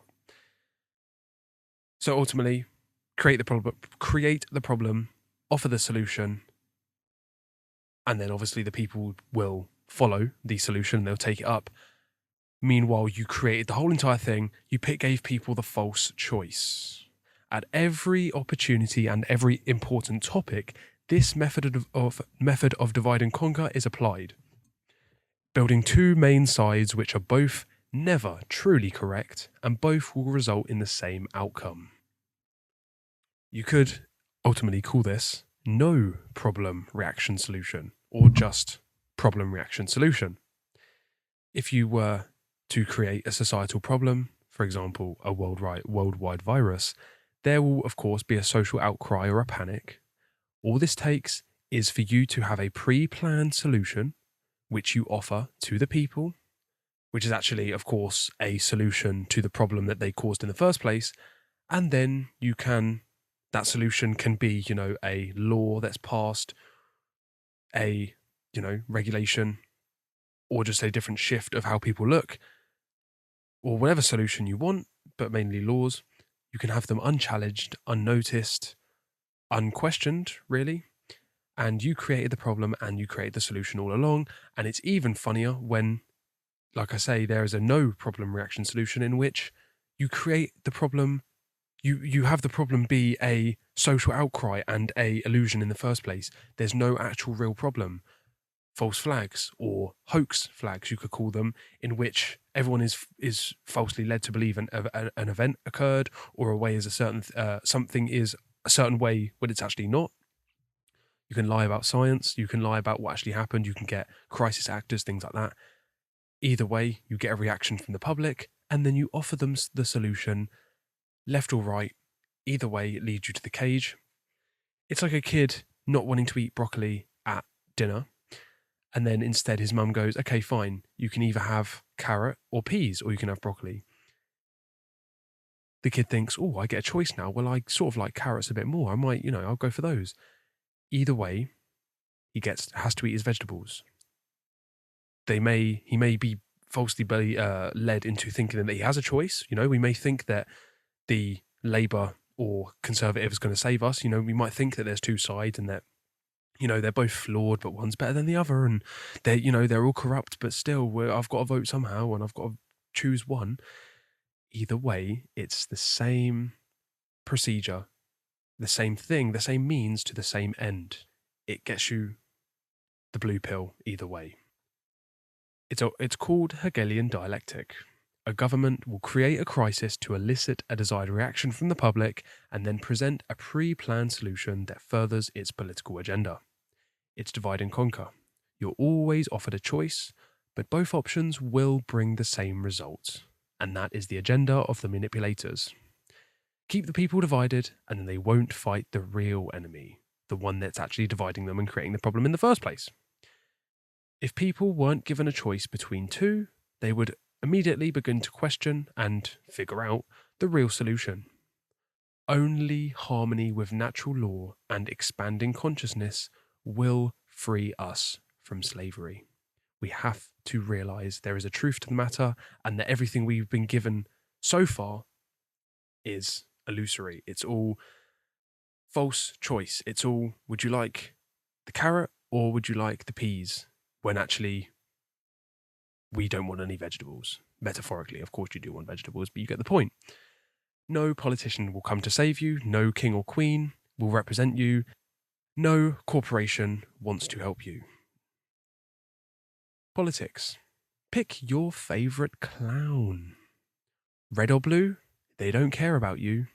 They are both wings to the same bird of prey. You're always offered a choice, but both options will bring the same result. Same with the little niche parties and the little side ones and the libertarians and the Green Party. The agenda is still brought about because they're all just masks. They're all clowns that just play the big game to serve the same result. Elections and voting is a poll. That's why you go to a polling station, because it's simply a poll. It's a survey to see where people's minds are and keep them polarized. Keep them polar. Keep you tied to a pole, ultimately. That's all it is. It's to make sure that a certain amount of numbers of people are still in support of the slavery system. Liberal or Democrat appeals to those wanting to be provided for. It's the mother. It's the provider. Whereas you get the Conservatives or Republicans that appeal to those that want to be protected. And these both appeal to parental abandonment in whatever form that may be. Either way, someone may be lacking the motherly or fatherly dynamic in their mind, and whichever one it is, or a mix of both perhaps, they resonate more with that side of the political party. So they either want to be protected or provided for by Big Mummy or Big Daddy. Either way, they still have a parent, a proxy parent. Everyone has a party that they cling to, believing that the world will finally improve and that their needs will be met and that we'll get that change that we so need, when nothing can ever change. And the politicians will never serve you. They only serve themselves at best. Social and financial problems are allowed to occur, and in fact are created to create people's desire for leadership, to create the demand for more control. They create the problem, offer the solution, they win in every regard, and we lose in every regard. The only solution is self-governance, following natural law, learning the truth, living in agape love, love for creation, truth, love, and freedom, and harm no others. Harm no other. This is what it all summarizes down to. Just like South Park put it, no matter what the year is, it's a giant douche versus a turd sandwich. It's always between some douche and some turd. You lose either way. And it's going to continue to be this way until we desire to change it. It's a different face. Same bird of prey are still going to get swallowed up. So folks, if you haven't already taken major offence and seen the harsh reality of what I've already said, prepare to see an even more bitter truth. Because unfortunately, as unpleasant as it may be, and as shocking and overwhelming it may be at first, uncovering all this information and seeing how everything's interconnected and that nothing has actually been a coincidence, and that we are ultimately all enslaved after seeing all of this, and of course who runs the world, etc.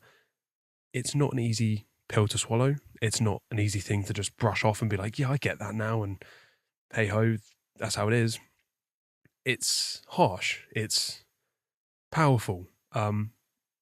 If you really dig deep, especially into the stuff that the world elites do, it can keep you up at night. But once again, all I offer is the truth, and the truth will set you free, and you can either stay in your little box in your place of comfort, comfy ignorance, or you can learn the truth and deal with it and become a adult. So the real bitter truth to what's all going on and what we really have to do, and what all of this ultimately means as one big picture. There will be separation, unfortunately. As much as we're all one and we are all equal, when you truly are quote unquote enlightened and you feel connected, you certainly may feel outcast. You may be separated and ostracized from your current people that you hang around with. You may become the black sheep. It may be uncomfortable. You may get ridiculed, but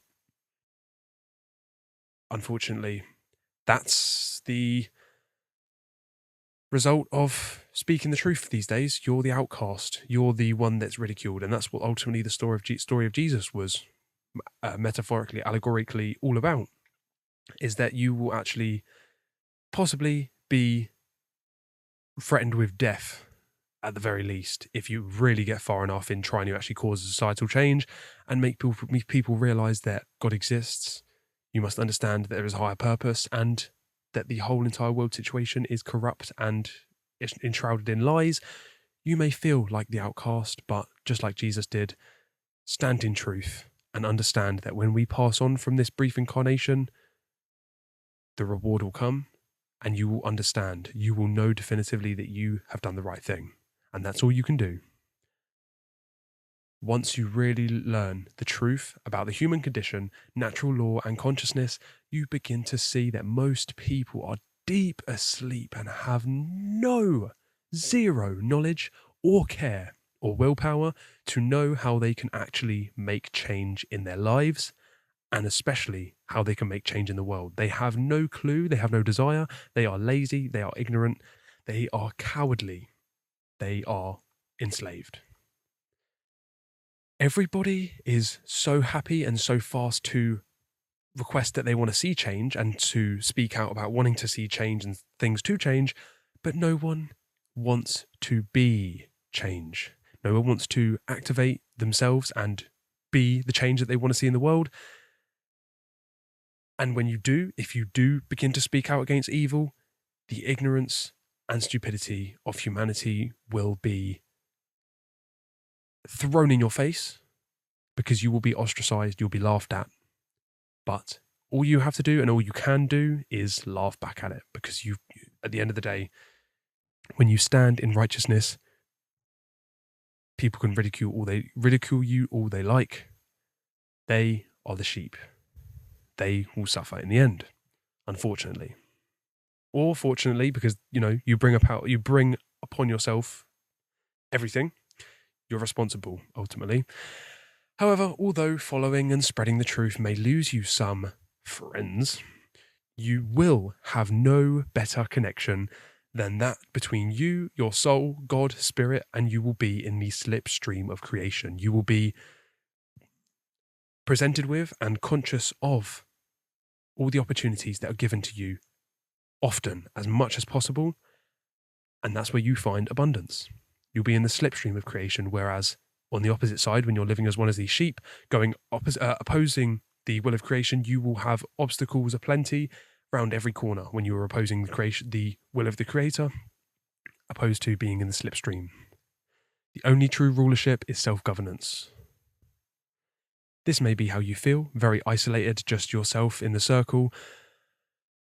And as much as there is just the ignorant mass hordes around you that have no idea and that are just all completely disconnected and divided and brainwashed in all areas, there is hope. There is a small, enlightened few, very few, but they're out there nonetheless, and we have to all come together unify ourselves, be an example of the change that we want to see, and bring it about on the world. We have to come together, and although the numbers may be fewer, the connections are incredible. So, if we want to know the true world situation of how it should really be, if you haven't already gathered, we need true anarchy. This isn't a political statement. This isn't a religious statement. It's a shame that we have to put it under a label, but this is the closest label that is actually relevant, as much as it has been absolutely brainwashed into people's minds that it means something else. When I say to you, what does anarchy mean? I know for a fact, almost 99.9% of you will think chaos. It's not punk, it's not chaos, it's not riots, and it's not vandalism and spray paint and mohawks and metal music and, a movement in the past. It is the absence of rulers. The stereotype is people in masks throwing tear gas, when actually, in reality, it's people coming together and discussing real-world solutions and trying to awaken their fellow man and try to bring freedom and end immoral authority and rulership on the earth. That's all. There is no violence about it. Anarchy has been obfuscated and misrepresented as chaos, as riots, punk, rebellion, criminal and lawlessness, and chaos. Anarchy, however, is simply the lack of masters, the lack of rulers, the lack of slavery. Because it comes from the Latin an, meaning lack of or absence, and archon, meaning ruler or master. This does not mean without rules, because there are rules, and this is where people misrepresent it. It would be chaos, and it could be chaos if we didn't have any rulers and we didn't have any rules, because then people would just be going haywire and it's moral relativity rampant because everyone just believes that they know what's best, and then it's just chaos. There's no unity. Where actually, if we harmonise with natural law, the laws of the Creator, the things that bring about true freedom, the only things that can bring about true freedom, if we harmonise with those as common sense on a mass scale, those are our rules. We don't need any rulers. We need internal anarchy, internal monarchy. Those are the only rightful rulers. We rule ourselves internally, and then we have no rulers on the outside. That is the optimal condition. That is true freedom. Unfortunately, folks, this is what people think anarchy and anarchists are, and punks and rebels. These, my friends, are children. Little boys playing dress up, little girls playing dress up with their fancy colours and their clothes and their alcohol and their music and their, yeah man, anarchy, yeah. You couldn't spell the word anarchy. This is what you are. Little boys, little girls playing dressing up as your favourite little character, thinking that you're cool because you have your cult clothing. You're no different to all the other religionists. You're no different to all the other brainwashed, mind-controlled masses and conformists that you speak out against. Act your age. This is not true punk. This is not true anarchy or rebel. These are scenesters. They are children. And they are used to misrepresent the movement so that people think of those, or chaos, whenever they think about true anarchy. And that's purposefully done so we do a 180-degree spin away from the thing that brings us freedom. We go away from anarchy and we go into monarchy, and that's when we start supporting our enslavers. Fake anarchy does exist alongside it, as I've said, not only if we had no external rulers, but then also no rules, that would be fake anarchy. Morality is the top priority when it comes to true anarchy. And the overwhelming majority of anarchists and spiritualists and so-called free thinkers still think that humanity's problems are political, financial, they live in the realm of effects or material or, different names out in the media, instead of actually what the true solution is, and that is a spiritual, consciousness and moral solution. Indeed, if we abolished government right this second, it would be chaos. It would be horrific. You think you're enslaved and you have chaos now, it would be terrible. There would just be fires and, nuts. It would be the mind-controlled belief of what anarchy is. It would actually be that. And that's because morality, conscience, is not common sense. If everyone realised to do no harm, but don't let anyone infringe harm upon you, if everyone understood that second nature, which they do in their heart, but they don't act upon it and they haven't verbalized it.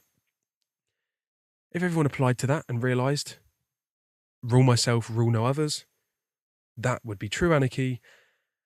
But unfortunately, we don't understand that. So if we were to remove government right now, it would be chaos. So we need to learn this first and then bring about anarchy. And even then, anarchy is not the end result. It's only the beginning. If humanity was at the level of consciousness required to bring about this condition, which it has to if we actually want to bring about anarchy, other than if, cataclysm sort of happened to cause that, we would have to have a consciousness raising to actually bring this about. Simply do no harm. Do not steal. We discussed this. It's natural law. It's very simple. But it's the biggest secret, of course.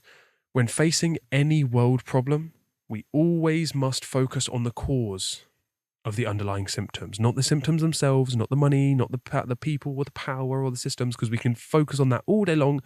We will be blue in the face. We will be in the grave before we finish talking about things at the realm of effects, because it goes on and on and on and on. There are infinite details and numbers and dates and things like that, when actually the truth lies in the principles, coming from principia, meaning first things. We must focus on the principles, the underlying foundational causal factors to everything. Once we address those, we understand we can fix it there, and then when it trickles down into the realm of effects and symptoms, we're good, because we've covered the effects so that we can then control the outcome, instead of looking at the smashed glass on the floor and then trying to sweep that up and thinking that that's going to be able to prevent the next glass smashing up. No, you can't rearrange the deck chairs on the Titanic. You have to realise, we're heading for an iceberg.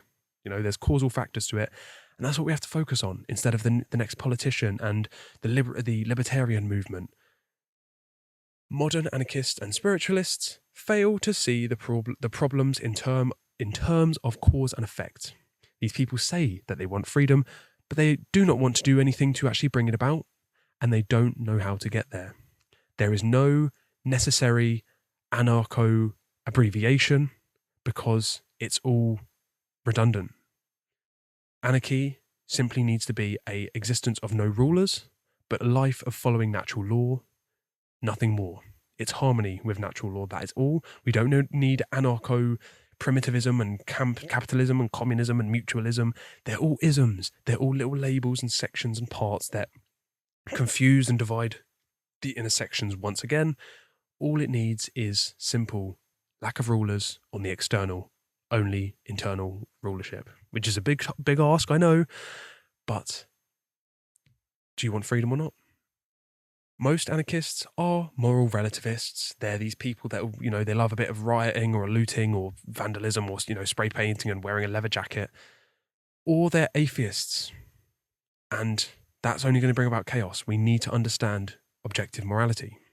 This is foolish, it's hurting the cause, and it helps no one whenever you are being moral relativist or atheistic in the anarchist movement. It only hurts the cause. We must unite as one movement. One movement. Just as the enemies are of one mind, we must become of one mind, and we must move accordingly. To say an anarchist society would be devoid of morality ignores the entire reason people are anarchists. The only reason to be an anarchist is the realization that the state itself, the government itself, is an immoral institution. Anarchism, true anarchism, is rooted in a belief in morality. It's of the core foundational principle. But people don't understand this. They instead are pushed away by the belief that it's rioters. There is only one true divide, therefore, when you really look at it in black and white. There are statists and there are anarchists. In other words, there are believers in the legitimacy to slavery and the believers or knowers in the legitimacy of only freedom. Everyone has an ism, everyone has a faith or a belief system or a god that they worship, even if unknowingly. They're all labels, they're all designed to hold us back, put our mind in a cage and separate and divide us. Whereas in truth, there is only one thing that divides us truly and holds us back from being unified, and that is the belief in the legitimacy of authority, or the belief in slavery, rightful slavery, or those who believe in the maximization of freedom. That is the only true divide. The believers in slavery, or the believers and people who desire maximum freedom. People who love their chains, or who recognize and want to break the chains. That's all the true divide is. All the other ones are just little games and mind control psyops to keep us divided and to keep us fighting each other instead of the real enemy. And ultimately, we don't even have to focus on the real world elites, because they do what they do. They do it very well, but they only have power because the people allow it to. They are old farts that can barely fight their way out of a wet paper bag. The people and the police are the ones who get it done. So the power is with us, and it always has been. That's why they have to keep us constantly distracted and divided, because as soon as we wake up and embody this power, the game's over. Once that's done in the aggregate, the game is over for them. So you have a statist, which is the believer in the authority of certain people, that we can delegate rights to other people that we never had in the first place. A believer in the ability to give others the right to rule, or the divine right of kings, or electing leaders to represent them and make laws to benefit them. To make laws. They're under their jurisdiction, which simply means to say what is right, to try and create a right. Whereas you have an anarchist, the horrible individual that believes that the maximum freedom of each individual, based on harmony with natural law and having no rulers, is what we should aim for. How evil of a belief system is that? Maximum freedom, no slavery, harmony with natural law and freedom? How dare he? Give me government any day. I don't know about anarchists, man. Crazy. Either you believe in slavery, or you know it is wrong. Unfortunately, this is perpetuated for those who are actually able to even consider the lack of any state. They are held in their cage mainly due to a fear of chaos. They cannot use their imagination. They cannot imagine a better world. Chaos, of course, is possible if we were to get rid of the state, because there is a lot of responsibility and there's a lot of agreement and voluntary action that would have to be required for society to work. But chaos is only a teacher. It is known as Kali in the occult traditions. It's one of the ways that it would teach us. Obviously, we can learn through different ways, but one of them is if we don't listen and we don't apply before it's too late, chaos may have to occur, and then it's there only up until the point of which we stop it happening, just like evil. We have to act upon it and learn its lessons, and chaos is simply a teacher. We can learn from it and fix it in an instant. It teaches us what to not do, or teaches us what to avoid. It's apophysis, in other words. And to fear chaos is to kill your imagination, because we must be able to imagine a different state of existence before we can actually change the current one. But if we fear chaos, we fear change. We fear the possibility of freedom. The effect, the manifestation, must first exist in the causal or mental realm. We must create it in our minds first, and then bring it about. And we can only create it properly when we get rid of the fear of chaos. Even if it has to occur, chaos would be preferable than where we're heading and where we already are now, based on slavery. Because it's better if people saw slavery in its covert form. It's better if a gang took over and said, we're going to rule you, because then people then see on its face, that it is slavery. Whereas now it's covert, where people think that they're free, but they are not. Real freedom includes infinite possibility, including chaos, but also including freedom. To accept this without fear or in spite of fear allows freedom to actually manifest and be possible. The world control system relies on destructing this possibility and destructing this imagination. Changing our existence, especially for the better, is almost impossible without the use of imagination, and we must understand potential chaos or potential failure, but we must act in spite of it and understand that those are the only outcomes if we don't correctly apply what we need to. They are only there to teach us. And either way, progression towards that direction is 10 million times better than staying in the same situation and just being controlled and enslaved. The elites make people fear chaos. They fear uncertainty. They kill their imagination. They limit their belief in free will. They destruct their possibility of positive change. This is one of the top mind control methodologies, and it works a charm. So, statism and slavery go hand in hand, and it is the ancient control system that has existed for a long, long time. Watch a movie known as the Jones Plantation. It shows this perfectly, that although we are on a free-range farm, we are still on a farm nonetheless, just because we believe that we can choose a master and that we have the right to protest and that there are some freedoms in different places and that we believe that we have a say in any of it. We're still on a plantation, we're still on a farm, we're still being coerced, and we're still under duress. We will protect you from murderers, robbers, and criminals by being murderers, robbers, and criminals, because we have the authority or the right to rule. Believers in the necessity and legitimacy of authority are believers in human slavery and its necessity to prevent chaos. Those who support authority and government are simply supporters of violence and slavery due to mind control and the fear of chaos. When you strip away all the nonsense and all the jargon and all the excuses, it boils down to all of this. Violence and slavery, aka government, can never prevent chaos occurring, because violence and slavery are chaos. You cannot fix slavery and people running around doing whatever they want, being potential criminals. You cannot stop that by having criminals running around and ruling the people. You cannot fix a problem with the same level of consciousness that created it. It's all slavery. It's all violence. But we can protest. Well, yes, but does that really do anything? Does that really make change? All it does is it shows that as much as the people come together, they still support the system. They still believe that there's a master that they have to look up to and beg. And it's basically this bottom left image. Please, let me pick a master. Please whip me 3 times a week instead, master.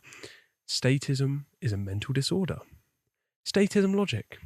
We're not saying that theft, kidnapping, slavery, lying, spying, extortion, assault, and murder is okay.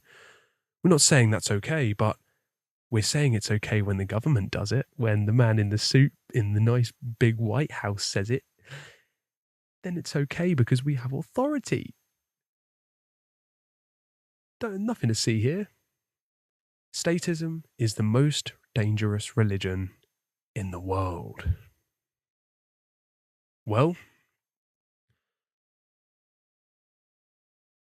as much as the elites and the government, high-ranking people, as much as they play their role and they're the ones thinking it all up and orchestrating all of it, it is being enforced by immoral order followers.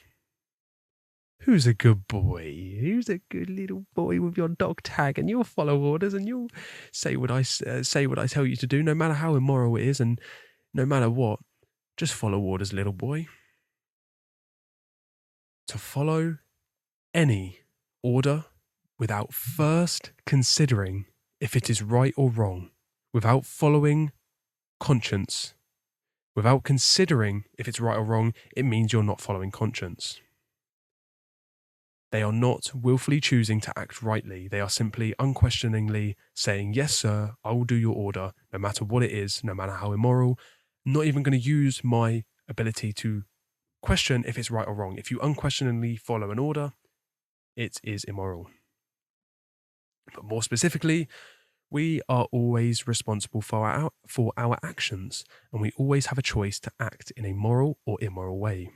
Therefore, just following orders will never excuse or justify immoral behavior, as we always, until the day we die, we will always have a choice over what we do. We are always responsible for our actions. No matter who tells us what, or where we are, or when, where, why, whatever, we are always responsible for our own actions. We always have free will.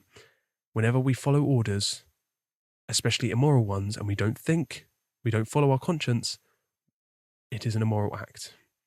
And this is best represented by the police and the military. As hard as it is of a fact, all it is evil people giving orders to people that just want a paycheck, and they will say, yes, sir, no matter what the order is. And there are many examples throughout history of what the order followers will get done. And people don't see the contradictions of it. They don't see the similarities and sameness of history and now and what we're leading ourselves into. Auschwitz, for example, were the order followers then? I guess they were immoral, weren't they? Because they were killing people. But now, when they still infringe upon people's rights and profile people and follow immoral orders and enforce laws that are immoral, they're just doing their job. They're just following orders. They just have a family to feed. They were just doing their job. They were just told to put people in the gas chambers. They were just doing what they were told, man. It's not their fault. Blame the people giving them the orders. Don't blame the people that actually committed the action in the first place. The killing tree, where executioners would beat children. Well, if someone was to go up to the executioner and say, okay, now kill all these children on this tree, who was more morally responsible? The person killing the children or the person telling them to kill the children? Obviously, they both had karmic responsibility, and of course, they are both responsible. But who put the action into manifestation? Who beat the children? Now, you can try and justify it all you like. Justification, coming from the Latin jus, means right, and facere means to make. So to justify, you are trying to create a right, falsely, of course, because we cannot make rights. And they always like to say, you're under our jurisdiction. The word jurisdiction comes from the Latin jus, juris, of course, once again, meaning right, and dictere, meaning to say. So we are saying what's right to create what you can't. You're trying to say something that's right, which you cannot do, or you're trying to falsely create a right when you're trying to justify it. Either way, you can excuse it, you can say what you like. You did the action in the end that caused the result of violence. No matter what orders you are following, no matter who told you what to do, you still did it. So, in this image, who's more morally responsible? The people at the top saying, take the shot, do the order, follow my command. That's an order, soldier. Sure, they are responsible somehow because they suggested to do it. They gave the order, and of course they helped bring the actual thing about in manifestation. But all they did was say something. All they did was squirm and shout and speak and make their voice make noise. Who actually pulled the trigger in this image? Who is actually aiming the gun? Who is wearing the uniform out on the battlefield, ready to shoot the child? Well, the order follower, the soldier, the police officer. They are the ones doing the actions. They are the obedient order followers.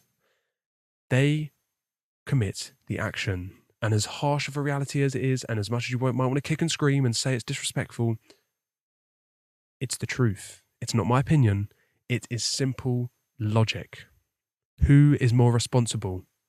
They both, of course, once again, are responsible to an extent. but the order givers try and reduce this karma as much as possible and this responsibility. But ultimately, the person who did the action is responsible. That's what it's about. Who took the action? Who made the result occur? Who acted immorally without considering actions or using their conscience? Well, moral culpability it exists. Just following orders is not an excuse. The order follower is always most responsible. They made the result manifest, and they chose to act. However, of course, the order giver or lawmaker is not completely unaccountable, just less so. And that's why they do it in the first place, because they understand this. The real high psychologist elites, the real big players, they understand this. They know karma. They know the laws of the universe. They know how this dynamic works, and that the person who commits the action is ultimately the most responsible. It's the final step on our expressions of consciousness. We can think and feel and say all we like, but it's about what is done. So they understand it's less karma, and they try and reduce this. This is why they also like to put out in front to the general masses what they are actually doing, because it reduces the amount of karma, because it's hiding it in plain sight. And they reduce a lot of their karma by getting an order follower to do it instead. And they don't respect them. They laugh at them. They call them their dogs. They call them their pets. They put dog tags on them. They put occult symbols head to toe right on their third eye, and they put the checkerboard floor wrapped around their head, representing base consciousness. They have the complete mind control hypercube on their third eye, head to toe enshrouded in symbolism, especially Masonic symbolism. It's all about mind control, because they are mocking the police officers, because they know they are just order following little dogs. And they're happy to laugh at you. And it's what it's always been. But no, they're just obedient moral order followers. Definitely not just, completely ignoring conscience and enslaving their own people. Definitely not. Well, if you want to see this dynamic play out in evidence and in numbers and in science, look at the Milgram experiments. Look at the Stanford prison experiments. You'll understand how people take on the roles that they are given. You'll understand how people can de-individuate other people, and how they can shift responsibility, or believe that they can do so, in the presence of location or authority or a uniform, etc. People are all too happy to even fatally harm someone as long as someone else tells them to do so, and if they believe that they have shifted the responsibility. Nothing excuses you from your free will responsibility. And most people believe that they can shift or hand over their responsibility of both their actions and their right to defend themselves, to give it to another person or have someone else with your best interest in mind. You can hand it over to a group or institution. It's not possible. You can only claim to abdicate or shift it. You can only claim to do so, but never truly do so in reality. So sorry, there are no cop-outs to all you coppers out there. It can only belong to the person to never give away. Responsibility is our ability to respond. You must take responsibility for everything, and then you're able to deal with it and change it. It's the best way to grow and to change your reality, and not be a victim to circumstance or to be a coward, because God hates cowards. As much as that sounds like a religious statement, live a few months being a complete, courageous, confident person, and then live a few months as a cowardly, lazy, ignorant person, and see how much fun you have, and see where you end up in those two different time frames, and you'll see the benefits and the rewards of living in courage and creation instead of cowardice. You'll see how much creation respects courage. The word culpability for moral culpability comes from the Latin culpa, meaning fault or blame. So it's our ability to be faulted or blamed. Who must we blame when an action is harmful or steals from others in any way? Well, in reality, order followers are always more morally culpable than the order giver, as they made the harmful result occur directly. They brought the result about in the very end. Order following is the root to all evil, all totalitarian regimes, all authoritarian dictatorships. And order following will never be a virtue. Ever. One is not moral if they see this as a virtue. You have one job. Get in front of a mirror, turn all the distractions off, look at yourself in the eyes, and be honest with yourself. Point the finger at yourself and be true to yourself. And do this as many times as you have to until you come to the final realization that you are a piece of dirt, that you can fix it, that you can sort out your incorrect belief systems and your ways of living, and that there is a path to take, and that there is a truth to harmonize with. Well, folks, if you've stayed this long and you've resonated with the information this much that you're able to really power through and understand the truth of and the fact of the matter, there's hope for you yet. Maybe you've had to do this at your own pace, as long as that may take.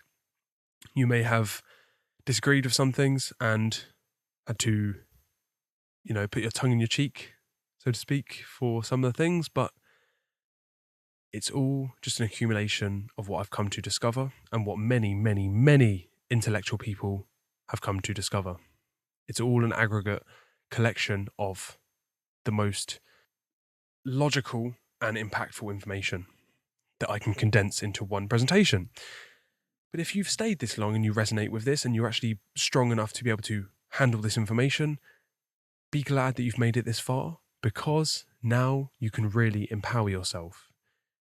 You can be a part of the true solution, and that is to be part of the conscious resistance. You can consciously resist enslavement and fight for freedom. First, you must eradicate self-loathing, because unfortunately, hurt people, and you are only as worthy as you make yourself out to be. Unfortunately, most people do not love themselves. They hate others that do love themselves, and this is often created by a suppressed trauma, no matter how long ago it was brought about, and how many times, and what different things, and who, what, when, where, why. It stays in the subconscious, and it's not healed. It's pushed aside, and it's not dealt with, and it reflects in everything we do and believe. One then feels inadequate, unworthy, meaningless, unnecessary, or destined to fail or not be as good as other people or not have power over their actions. This also makes one try to give away their responsibility. Try to just believe that someone else will help them and that an external source is going to actually be able to solve their inner problems, when they never can, they never will. They perhaps start following orders instead of following conscience. They can't exercise their conscience, or they can never truly love themselves, ever. You have to heal this. You have to develop self-respect. Because if you don't love yourself, no one will. You have to start loving yourself, seeing yourself as a sovereign being, worthy of all the best things, that has to work towards freedom and align with the Creator. You must earn your freedom. You have to earn your self-respect, because all forms of respect is earned, not given. You must work through your trauma, do the shadow work in its many different forms and methods, take psychedelics if you have to, if you want to take the shortcut and directly face head-on your problems. You have to work for it, heal yourself, and then help others do the same. Show them the door. You have to learn and grow. Life is a gift. That's why we live in the present. You have a purpose. Understand that everything that you feed yourself will determine the output of everything that you do. So don't feed yourself crap. Quality of the input will determine the quality of the output. So you must have self-respect, respect coming from the Latin re and spectare, meaning to look at, and re meaning again, so to take another look at is self-respect. So self-respect is to take another look at ourself. Really step back and look at yourself again. Who am I? Do I love myself? What am I doing? Am I a good person? What have I supported? What have I done? What can I fix? What am I here to do, etc.? What is my true path? These are all the questions we have to ask, and then we will get an answer to. Instead of just wandering aimlessly, trying to think that something externally will fix our problems. You have to put aside all of your bias and all of your desires and all of your attachments. Truly look within. Truly look at yourself. Self-respect can allow inner healing, especially healing of self-loathing, thus allowing a path out of becoming an order follower, and will prevent you from following orders and thus not following conscience. So you can be a conscious person who follows conscience instead. If you truly want to understand human rights and conscious resistance, you must understand self-defense.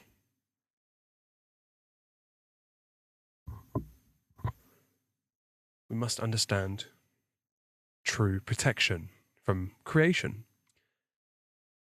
Righteousness is the greatest protection. When you stand in truth, when you stand in love and freedom, and you stand for what's right, resisting tyranny and slavery, then you will be protected unlike any other. Initiate harm upon no one. Never steal another's property or infringe upon their right to remain unharmed. As soon as someone initiates an aggressive act of violent force upon you, however, you have the right to defend yourself with whatever force is necessary, even up to deadly force, because that would not be murder, that would be killing. Of course, we want to avoid that at all costs, but if someone makes it apparent that they will stop at nothing to see you dead, of course, necessary force has to be taken. But that is self-defense. It's all about who took the first action. It's not about who struck back. It's about where it first began. It's what the whole "don't tread on me" Gadsden flag is all about. Leave the snake alone. It only will bite you and attack and show its teeth as soon as you step on him. As soon as you infringe and take that initiatory act, up until that point, hey, I'll never touch you, I won't harm you, but as soon as that's taken, you best believe it's on. Violence is the violation, violence. It's a violation of another's right to remain unharmed. Firearms, therefore, are not inherently evil. They are tools. They are neutral. You can either shoot an attacker or you can shoot an innocent person. It's about the context and about the consciousness of the user. You can either use to defend, it can be used to defend oneself or infringe upon another. This is no reason for illegality, as the cause of harm lies within the human mind, the user. That's where it all begins. If you truly, deeply understand the current human situation, our condition, and what slavery is, and where we should actually be, and what true freedom is, and the immorality of all the institutions, basically, and what's really going on, you'll realise that righteous rebellion is necessary. And we're getting closer and closer to the time in which it's going to be all-out warfare, ultimately, if we go really dystopian. Otherwise, once they put the chip in us and once they integrate technology into the actual human body in the form of transhuman means, it's over. In a time of slavery, silence is compliance. You must take responsibility, be honest to yourself and others, respect yourself and others. Don't be like the Just Stop Oil protesters or these stupid different protesters that just want to beg Big Daddy to beat them a few less times a week, or, inconvenience the average man to try and make a message for the big people, because the big players really know what's going on. They know what they're doing. They're not stupid. They're doing it for a reason, and they are laughing at the people that are focusing on laying in a road or gluing their head to the street instead of actually trying to make real social change occur and awaken their fellow man, as we should do. You have to escape the system and help others do the same. No matter how unpleasant or difficult or long-winded it is, it's necessary. It's our work. And unfortunately, most protests are just begging Daddy to have mercy in a specific way, where at the same time, they're more than happy to create 10 more laws when they take away one, or they slightly change something. The power always, always lies with the people, not the minority at the top. It's good, of course, to understand who's at the top and understand that there is a top for people to be at. But the solution will now and always will be in the realm of the mind. We must heal the mind and come together in resistance to the guaranteed approaching dystopia of total control that is encroaching. Divide and conquer must be avoided at all costs. We are all equal under the laws of the Creator, and there may be differences, but as the cliche goes, we have to put aside our differences and come together as one. And until we do that and put aside our differences like adults, not children that squabble over minutiae that has no effect on actual substantial reality. It's all just man-made nonsense that people squabble over. And until we do that and recognise that it's all just divide and conquer and just nonsense and mind control, it will continue to work swimmingly. We must avoid it at all costs. It is the oldest trick in the book, and it simply requires our awareness of it for it to lose all its power. As soon as we recognise any of these mind control techniques as an aggregate, the power loses techniques and they have to change. But they don't need to at the moment because no one recognises and no one cares. We must unite as one human race. That's the only race that there is, not black people, not white people, not Jews, not Muslims. There is only one human race. There is only one true religion. That is humanity and truth. Laying down in the street with your hands behind your back, putting up your big picket fences, will only show that you support the system, as it is showing them that they have the power to change what's going on. It's you showing them and begging them that you see yourself as below these people. If we really wanted to have righteous rebellion, we wouldn't be laying on our fronts on the floor outside college campuses. We would be standing up with arms and defending ourselves from the slavery that we have. Oh, please, master, just whip us 4 times a week instead, please. Either way, you're still in chains. You're still begging the master to whip you. As long as we support government, it's going to stay that way. You have to use the lost word. That, my friends, is how you reclaim your power. This is the lost word of Freemasonry. It is just known as the lost word, ultimately. It's the word that has been completely eradicated and put aside for anyone's consideration in this day and age.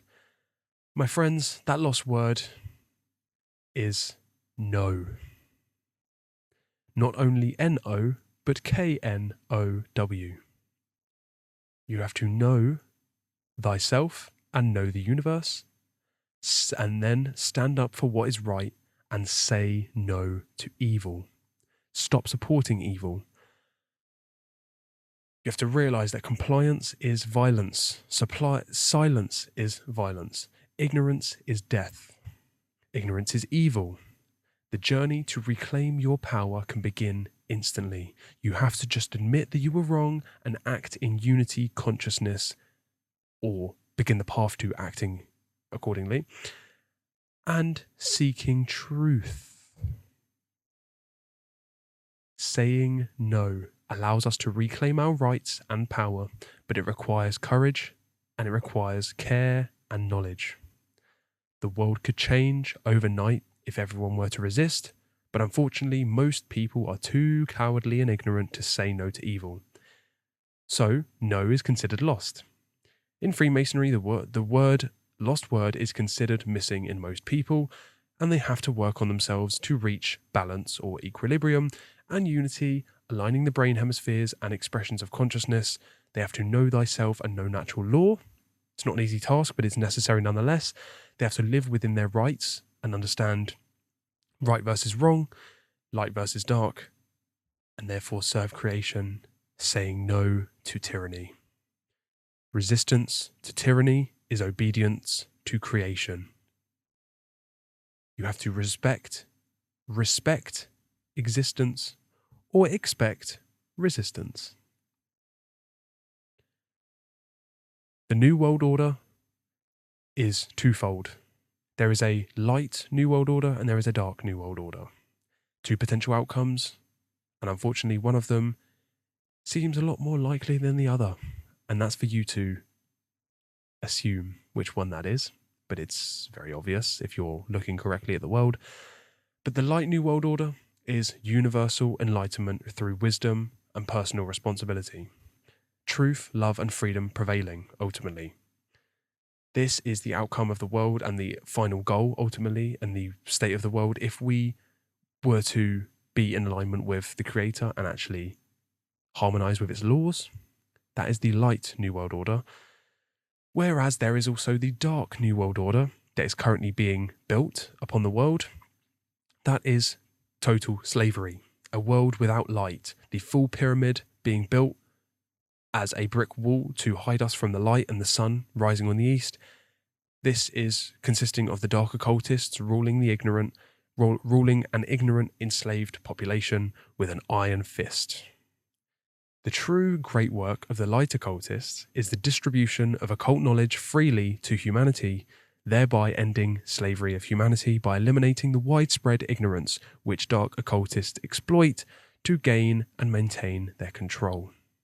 In other words, if we become de-occultists, we become self-masters and empathetic light workers, you could call yourself. If we were to follow that path and go towards a center path, as opposed to supporting all the immoral institutions, we could create a world of absolute freedom, but instead we are creating one that the dark occultists call the great work, in which they keep humanity in a state of general unconsciousness, keep them in slavery, and they constantly tighten that control until they are invincible, invisible, and immortal. In other words, the closest extent that they can to becoming God. Well, this summarizes down to freedom or slavery. It's up to humanity whether which one we want to bring about. And so far, we aren't even nearly bringing about the light New World Order. We want freedom and love and peace and all these things. We say we want those, but we can't even define them, let alone work for them, and let alone unify in working for them. In a time of such rampant, covert slavery, we must wake up. We must act, apply all that I've spoken of, help everyone understand the same in whatever way we can, whatever way entertains their mind so that they'll listen. We must search for, harmonize, and know the truth. Resist enslavement and resist the dark New World Order. Resist the slave mind.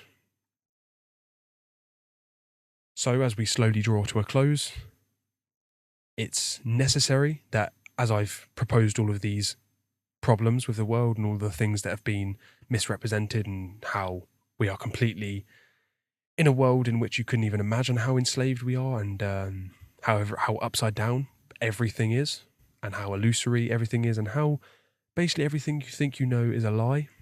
Well, it would be irresponsible for me to sit here and go on about all of that without offering any real solutions. And as much as I have spoken about some of them, shadow work and standing in responsibility and understanding the laws of the creation, etc., specifically, if we want true healing and solutions, there are requirements, of course. You have to dive deep into the subconscious. You have to look within and stop critiquing from the sidelines.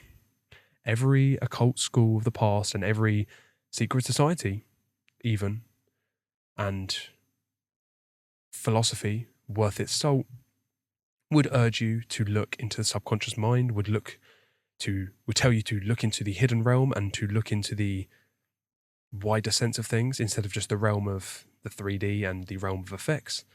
You have to look within, and if you're in a glass house, don't throw stones. And until you make the unconscious conscious, it will direct your life and you will call it fate.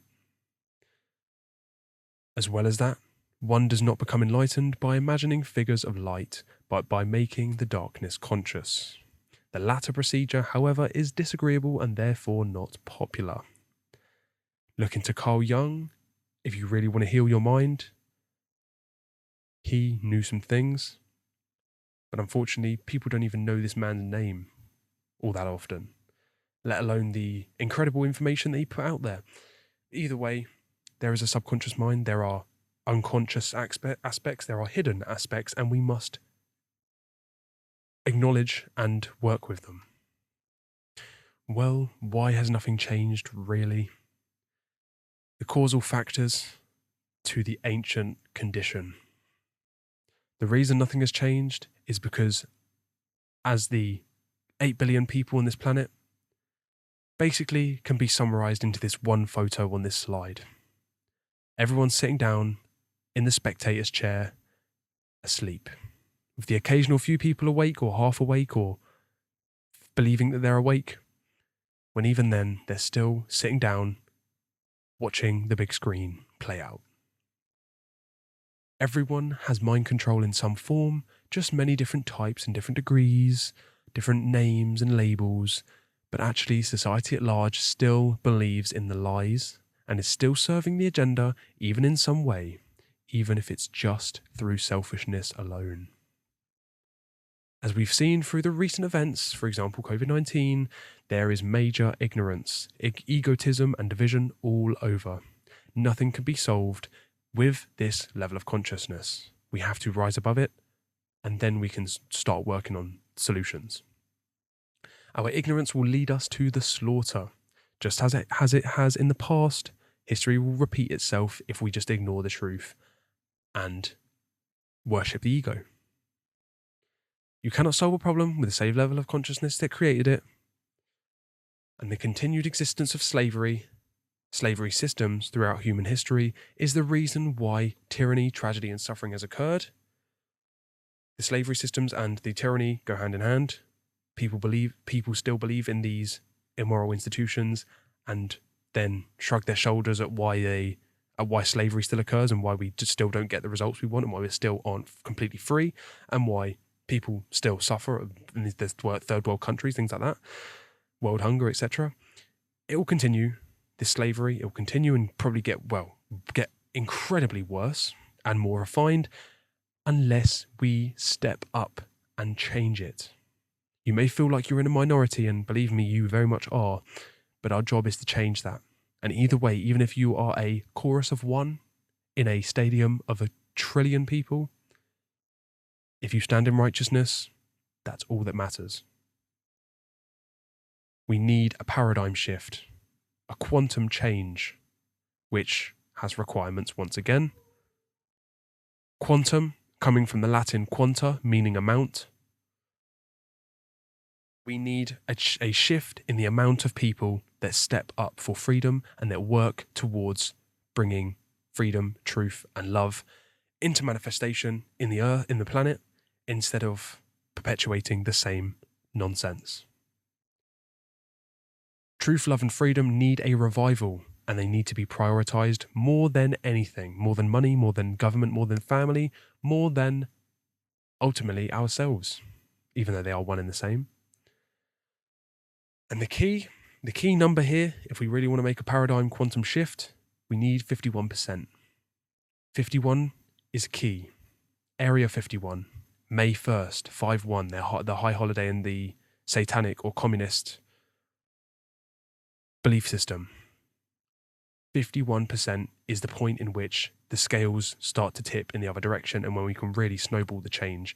And quite honestly, we would be lucky if we could say that we have 0.51% at the moment of people actually truly standing up and fighting and speaking out about the immorality of government and the illegitimacy of authority. We'd be lucky if we even get 0.5%, let alone 51 of them. Well, stop supporting slavery and being a cult member of the death cult called government, and stop being idle while you and others suffer from society's ignorance. Aggregate society, on the external, being mind-controlled, is reflected and manifested by the internal systems of each individual. It all collects in the aggregate. If each person seeks healing and knowledge, or most people do, then they will improve and society must follow. And then we can truly improve. Until then, we only get more of the same, if not worse. And healing from trauma and knowledge of truth are internal. Has to begin internally first. Point the finger inwards instead of outwards. Truth and love are the external correspondences. And the results? The manifestation of true freedom is not guaranteed and it's not automatic. However, the only path to ending our enslavement is to realize our power, learn the truth, and teach it to others. This realization could be instant, could be automatic. If simply people were to come online to this truth, that could happen overnight and we could begin the path. We couldn't just immediately shift into a utopia overnight, of course. It takes work and effort and, interaction, voluntary. But still, there is only one path. Every other path is illusion and going to bring about the same result. And it's been purposely designed that way. Aggregate consciousness of humanity will determine its condition and what we attract. We only get the output being similar or lesser than what we put in. Input, processing, and output. It's all one big computer. It's all one big mirror. And as I say, if Parliament is divided into at least two parts and they're just constantly all they're good for is shouting at each other, how on earth are they going to bring about any results out in society to try and fix problems when actually if they're divided by themselves, imagine how the average person's going to be. If these are our quote-unquote leaders, the average person, very divided. It's formulations. It's almost mathematical how this stuff works out. The energy of each individual combines at large. It is always a choice and it can change overnight. It begins with you. We need a lot more people to join the great work of influencing others towards discovering truth and healing their minds. Willpower, dedication, and persistence is required to free yourself, to speak out, and teach others. It's not easy. It's not necessarily, it's simple, but it's not easy. But, of course, it is always hardest at the start. It's always that big, hefty push right up the mountain of, when is it going to end? It's a lot of hard work, very slow momentum, minimal progress, but very gradual. But then you reach that tipping point. It starts going downhill, but in the good way. And then you really start reaching some momentum. It starts snowballing. It starts picking up. You start seeing things manifest and the results come about. Motivates you even more. The rest is history. We just have to get past that tipping point first. We have to put in that effort first, consistently, with willpower. We have to seek awakening. Deny it all you like, say it's a cliche or a new age or a spiritual thing, but awakening or the long road to enlightenment is what we are ultimately here for. And we will go round and round and round until we realize that.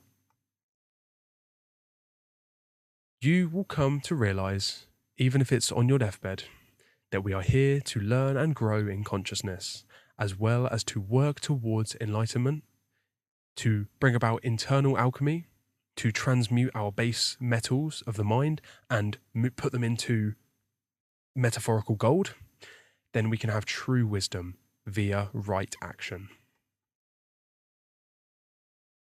Being awake simply means that you understand objective morality. It's not this woo-woo, unachievable state of bliss and peacefulness and happiness and joy and amount of money. It's simply understanding. It's turning on this internal third eye and awakening and enlightening yourself. Being aware, conscious, understanding morality, the true condition of humanity, the nature of self, consciousness, having the internal, alchemical wedding, internal alignment, holistic living. When we align the left and right brain, the masculine and feminine, we balance the triune system and align our thoughts, emotions, and actions, we will have immense power and the ability to manifest, grow, heal, help, love, etc. Self-worth and self-respect will be restored. It's work, of course, but it's all within our free will. It's our responsibility to do. And we are only serving the Creator when we do so, not just sitting back, having faith and believing. It's all about what we do.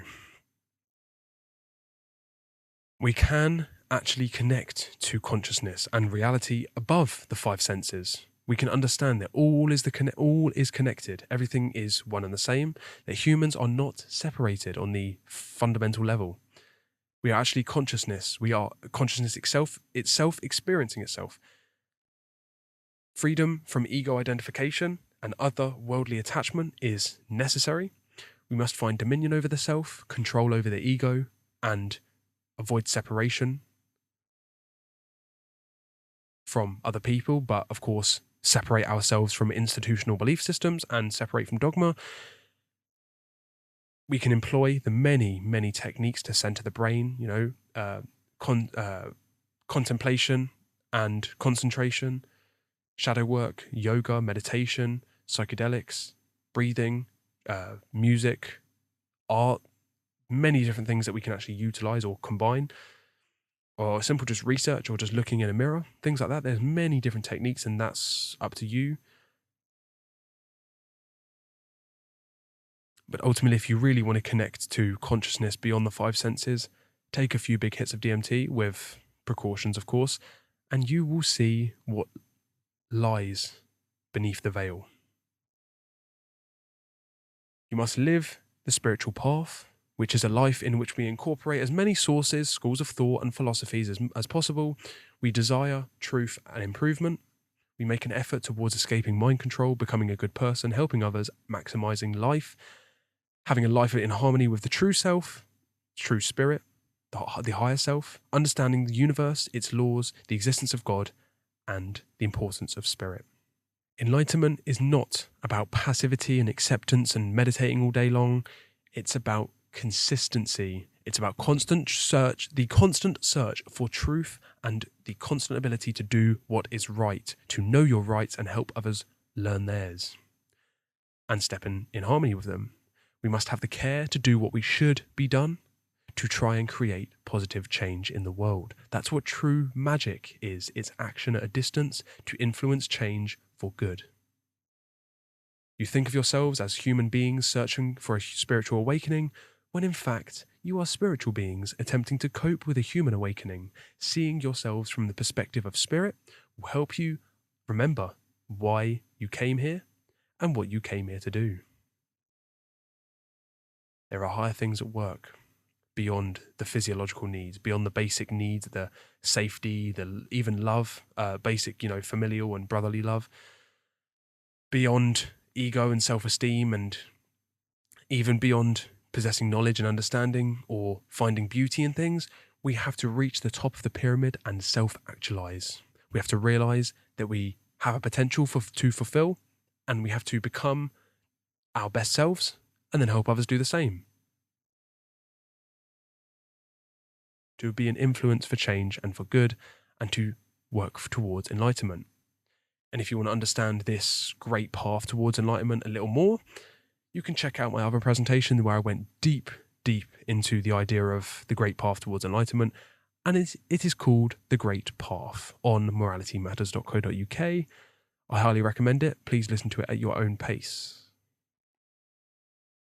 So, folks, we have already experienced the apocalypse, because the apocalypse is simply the great revealing.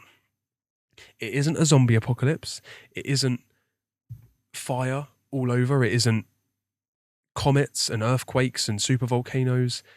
It simply comes from the Greek apocalyptine, which simply means to reveal or to uncover or to remove the layer, you could say, to uncover something, to remove the veil. This has already occurred. Information is already at our fingertips. It's all a Google search away, or a book read away. People have died to preserve some of the information that we take for granted now. It's all ready for us to receive and understand. It's just a matter of laziness, cowardice, ignorance. We must apologize for our wrongness. We must acknowledge and work to improve and rectify what we've done incorrectly and the things that we've supported stupidly. Rise out of ignorance and know the truth and spread it before Armageddon, which is the true the misrepresentation of what the apocalypse is. It's actually known as Armageddon, the collapse, the survival situation, the real fall of everything. That's Armageddon. We have to spread the truth and try and awaken our fellow man before that point comes and before we hit a human reset, because there's been many human resets in our history. Everything you need to know has already been revealed. You just need care and will to act and understand it. Humanity as a whole are incredibly ignorant to this, to any of the workings of this and the workings of the human mind, the universe, the world control system, etc. Nothing can change unless we recognize this in a large amount and we overcome our ignorance. Once again, it's a huge task to do, but unless we do that, we are screwed. The solution is to admit your mistakes, be open to new information and uncover the truth for yourself to eventually help others learn. Understand order versus chaos, as there are consequences to natural law, and we determine the outcome of society. We can either bring about harmony through order, which is peace, prosperity, freedom, progress, optimal innovation, survival, evolution, fulfillment of our potential, ultimately, is true order, when we harmonize with love, with truth, love, and freedom, and we act in accordance with that, which is good, and we apply the sacred masculine, sacred feminine pillars of self-defense and non-aggression. Or we can be in opposition to natural law. We can bring about chaos. We can have wars. We can have confusion, fear, slavery, control, involution, stagnation, and eventually extinction. It's all up to us. And the real solutions, how to change, improve, and repair, we must heal our worldview and heal our mind control and imbalances to try and bring a balance wherever possible, equilibrium all over, minimize the schism, both within and without ourselves, remove division, live in agape love, seek unity and balance in how you approach everything, both internally and externally. Be a pragmatic realist in which you hope for the best but prepare for the worst, and you see the world how it really is instead of optimistically or pessimistically. We look at stuff how it really is in terms of its usefulness and its truth, its resonance with natural law, you could say. We stop wasting time on what doesn't serve us. We find urgency, we find a purpose, we find motivation because we understand how necessary our work is to do and how serious it is. We live in the present moment. We find mindfulness, contemplation, and concentration. We apply these techniques so that we can stop the chatter of the mind and the yapping of the ego and the lower self, the base consciousness mind, the ego, ultimately. We live a healthy life where we have a proper diet, supplements, exercise, etc. We balance the body. As we saw in the steps of initiation, we must activate the physical body. Action, courage is what it's all about. The universe loves courage. No matter what it is, it wants unity. All of our minds to be harmonized as one, and then we act. piece of cake to get what you want done. It's all about action. It's all about trying to influence change in the world, to grow your consciousness and help others. You will manifest greatly once you serve creation. You must have courage. You must trust the universe and trust the process. Trust that the Creator has your best interest and result in mind. You must have care and confidence. Knowledge, philosophy, and technology are the only ways we can bring about solutions, especially when combined. When applying knowledge, using materials from the earth to make tools that we can use to make things easier, more efficient, and advanced. However, tools, once again, can be used for good or bad. It's based on the level of consciousness of the user and the maker. You can use a knife to kill someone, or you can chop some onions. If we implement technology correctly and we align that with the love of wisdom or philosophy, you can make the most change. You can improve and repair things. We can use technology for good instead of to enslave. Things like medicine, electronics, vehicles, free energy, transportation, we must raise our consciousness and want to influence good. And then we can make the best technology to create great things, because we must have a great mind to create great things. Because if our mind is flawed and divided, etc., then we can only create things of the like. So how to be free, other than applying everything that I've already said and understanding what freedom even is? Understand it begins with the individual, it begins with you, and then society will follow. We all have a form of mind control, and now is your time to free yourself from it. Pursue the truth, live in love, be a good person, and help others. Heal your mind control in its many different forms and by the different methods. Be non-dualistic, heal your internal conflict and schism, balance your hemispheres and live in the center path. Know the real self on the realm of spirit and consciousness. Understand what's going on in the universe and its laws. Understand the true current state of humanity.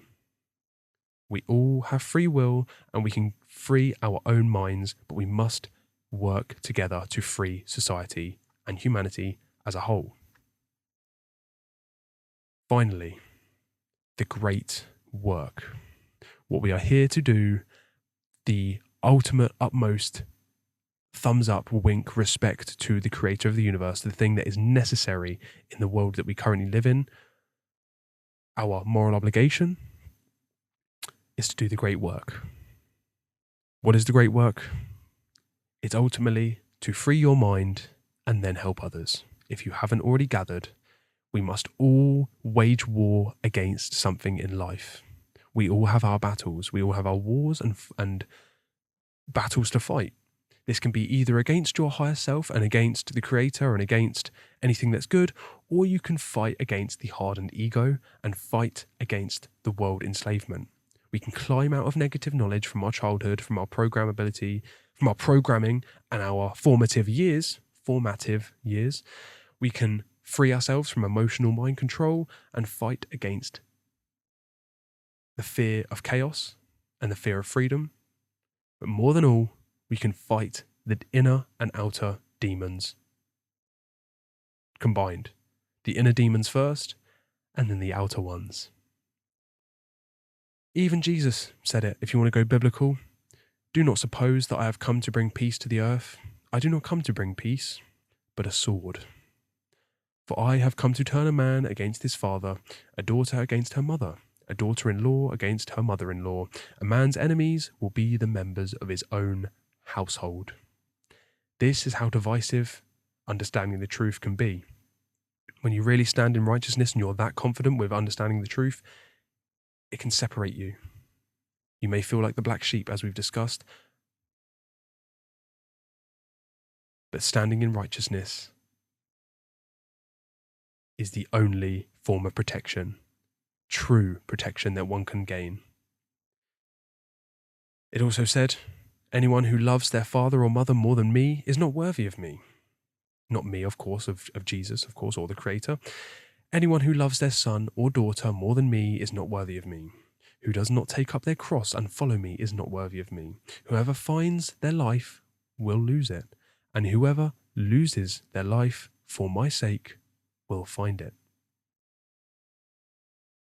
Above all, serve truth. You must understand natural law as deep as you can, know thyself, and live in agape love. Help others, help lead others to truth, lead them to the water and lead them to the door for them to drink or open the door. It's certainly not easy. It is the great work for a reason, not the great big party fun, beer drinking festival.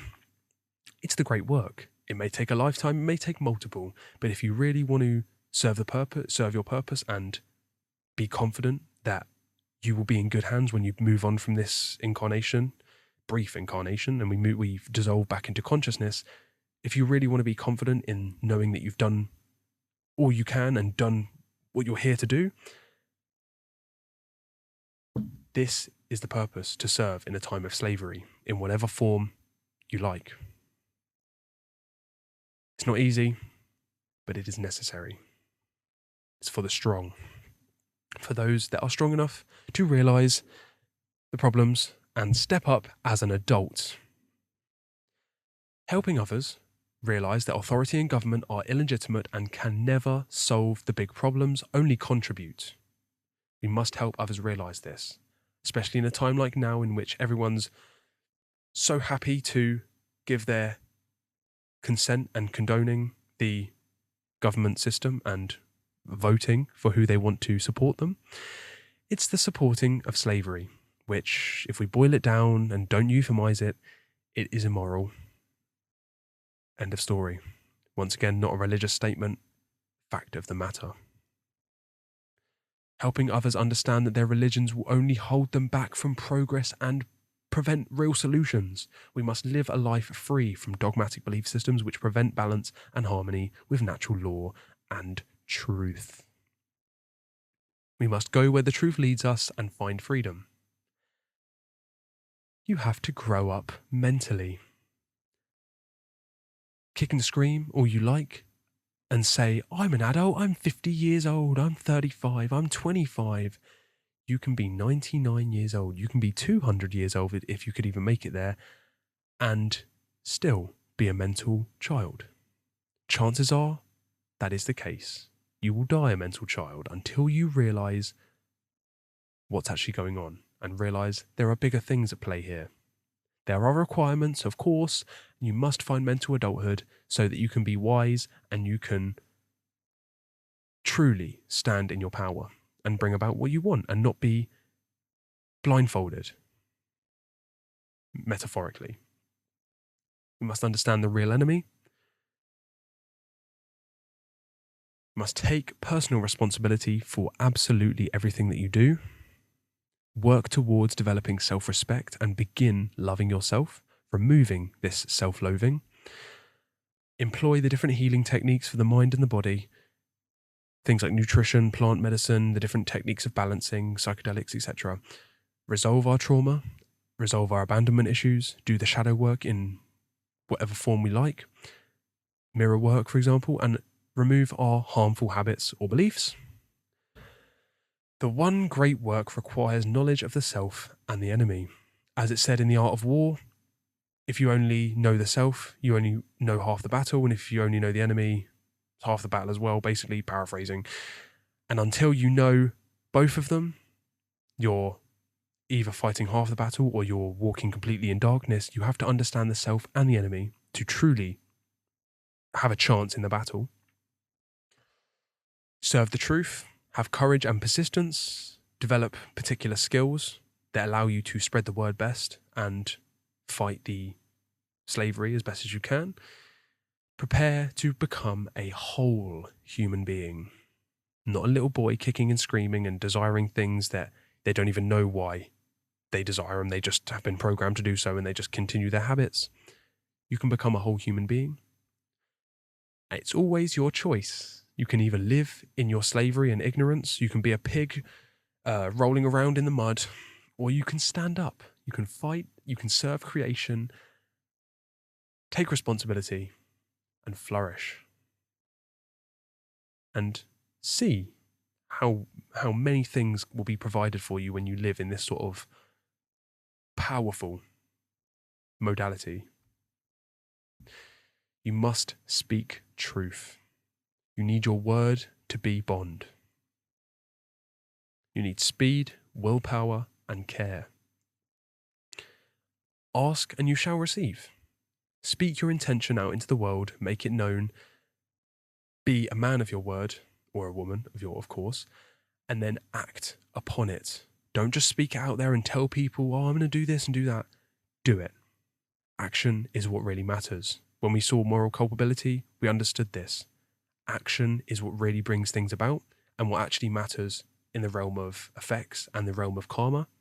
It's all about what you do. You can say it because you can plan it out and you can think about it, but that's one thing. Intention, that's fun, that's cool. Action is what brings it about. The word abracadabra, that most people use in the cliche when they're talking about magic, actually comes from a true saying. In other words, I create as I speak, coming from the abrahadabra, from the times of Aleister Crowley and things like that. Ultimately, when you speak, there is an actual creationary force being put in action. It's an action. Speech is a thing, and you have to speak in the world to create it, of course, but of course you have to actually act nonetheless. It's why in the Bible, in the beginning was the Word. The Word is a very important thing, but only when it's acted upon. It's the starting block. You have to create as you speak. The voice is an energetic force that can influence change, but you have to do what you say. You have to teach others and influence them to act, especially. Not manipulating, but coexisting. Work in constancy. Never stop, no matter, even if it's just a little tiny bit of progress every day, as long as it's progress and it's not a standstill or going down, we'll be all right in the end. It all builds upon each other. The true law of attraction works when you align your thoughts, emotions, and actions. You have no internal contradiction. You think about what you want as much as possible, and you put as much energy and good, positive vibrations towards that. But then most importantly, you serve creation. You have love, agape love, and care, and act. It's not all just about believing and thinking and knowing that something's going to come. You have to act in accordance with that if you want to bring it about. To know and not do is not to know. Many people, especially ignorant people, want to punish you for speaking the truth, for being correct, for being you. Never apologize for being correct or for being years ahead of your time. If you're right and you know it, speak your mind. Even if you are a minority of one, the truth is still the truth. You have to become a matrix warrior. Do thy will, and no other shall say nay. The universe and the Creator rewards courage and persistence. It is our shared responsibility to continuously present others with the opportunity to understand truth, how to heal and develop a purpose, and to understand the true current situation so that they can step out of their immoral ways of thinking and stop chasing their tail. No matter how uncomfortable it gets, no matter how boring and how tedious it can even get. Until that point of which someone smacks it out of your hand and says no more, they turn around. No matter how many times they smack it out of your hand, you have to pick it up, keep showing it to them until they turn around and say, leave me alone, never speak to me again. Up until that point, you have to do your best to try and help them understand the truth. Because it's ultimately what creation's doing at the exact same time, just in a more indirect way. So you have to be doing the same, and you'll be rewarded as such. That's not a religious statement, it's the fact of the matter. Humans can be destroyed. Truth cannot. Only when we harmonize with, utilize, and defend truth, we can create the optimal outcome and truly become free. We must seek and serve truth, having a constant process of learning and growing, developing skills, and you must grow up mentally. Age does not correspond or equal with adulthood. quite the opposite, actually, these days, because it just means people have more time to get to double down and become more hard-headed and constantly confirm their belief systems. They get more hard-headed as they go on because they think that they know what's right because they've lived all these years and they've been just fine believing what they believe. When actually, if they were to change, I know, what a crazy idea. If they were to actually change, then they could grow up mentally and they would be astonished by what they could achieve. But instead, they want to stay in their little box that they've always done for 50 odd years. So you have to become a mental adult, no matter what your age is. Age, unfortunately, nowadays just basically corresponds with how many experiences you've had. And unless you're able to look back and learn from experience, all it is just stories to tell people. That's all. So the universe or the creator hates cowardice because it is inaction. It is going against what evolution is by definition.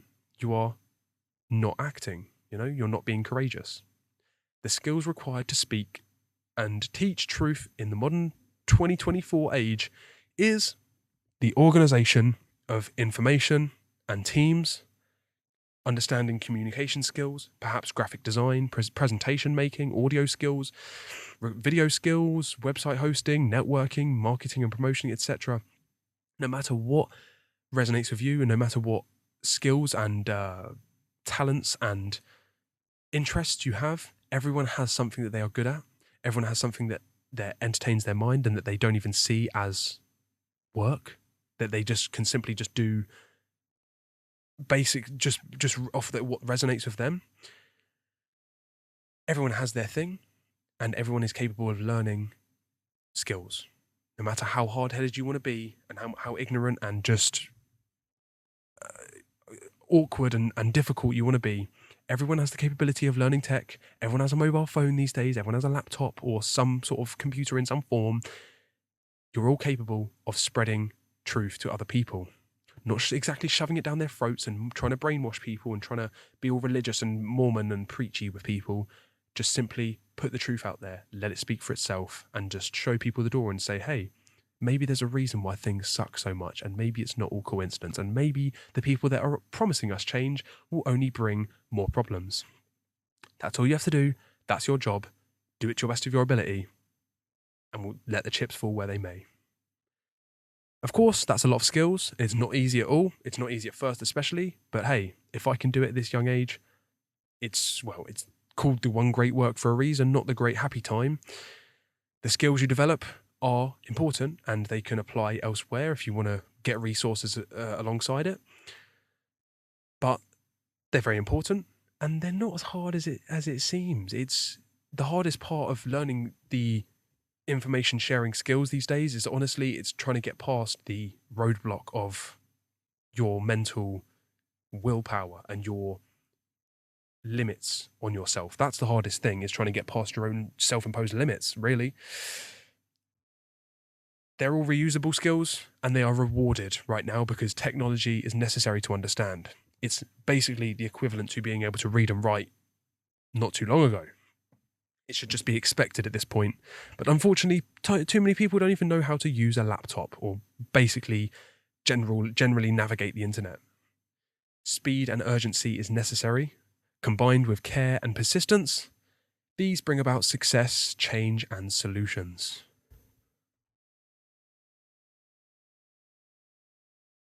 I know this has been a lot of information to take in.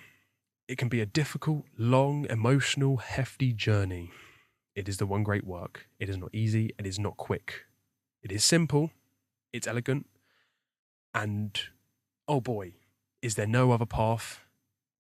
There is no other path that you would even dare to consider when you really know what's going on. When you really stand in righteousness, you are grateful with every nerve and every fiber in your body. You are grateful that you have been presented with this information and that you have been able to take it in and constantly grow alongside it. And as much as it can be a difficult task and how hard-headed some people are, it is a pleasure to be able to spread this information to other people because I'll let the chips fall where they may, and those that do resonate with it are the strong, and it's fantastic to see strong enough people out there that can bear through hours of content, but actually work for good.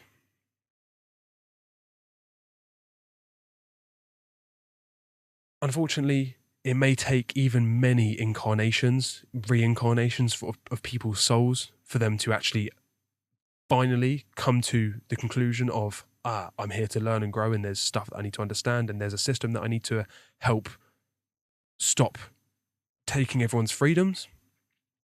No matter how long it takes, be glad that you've been presented with this information and that you now have the opportunity to apply it. You have been given the formula to solve all the things that ail you. You're able to now manifest what you need and do what you're here to do. You're able to discover your purpose, to trust the universe, and to understand that there are incredible things going on, and that actually everything that is brought about in this earth has a causal factor, and that all of the political accidents are not accidents at all. It's all orchestrated by different people. There are people with our worst intentions in mind that completely want to enslave us, and that we must be conscious of them and try and fight against them. You understand this, and that now you're able to manifest everything that you need to fight against that, and that you know the requirements for true freedom, and you know what brings about the opposite of that, and you understand why we're here and why it continues. The world can become a beautiful, paradisical wonderland heaven, or it can become a hellish dystopia of eternal hellfire. What matters and what brings this about is what we will it to become. What will happen? Well, it's all about what we will. It's a matter of human action or lack thereof. Our level of consciousness is what is of utmost importance. Will we let the world controllers continue their tightening of slavery and stay silent until tyranny has us begging for mercy before it's too late ultimately? Or will we utilize this moment, this very moment now, where we have such droves, incredible amounts of information online at our fingertips, at a Google search away, perfect summarizations of things on YouTube, and just incredible minds that are trying to spread information online?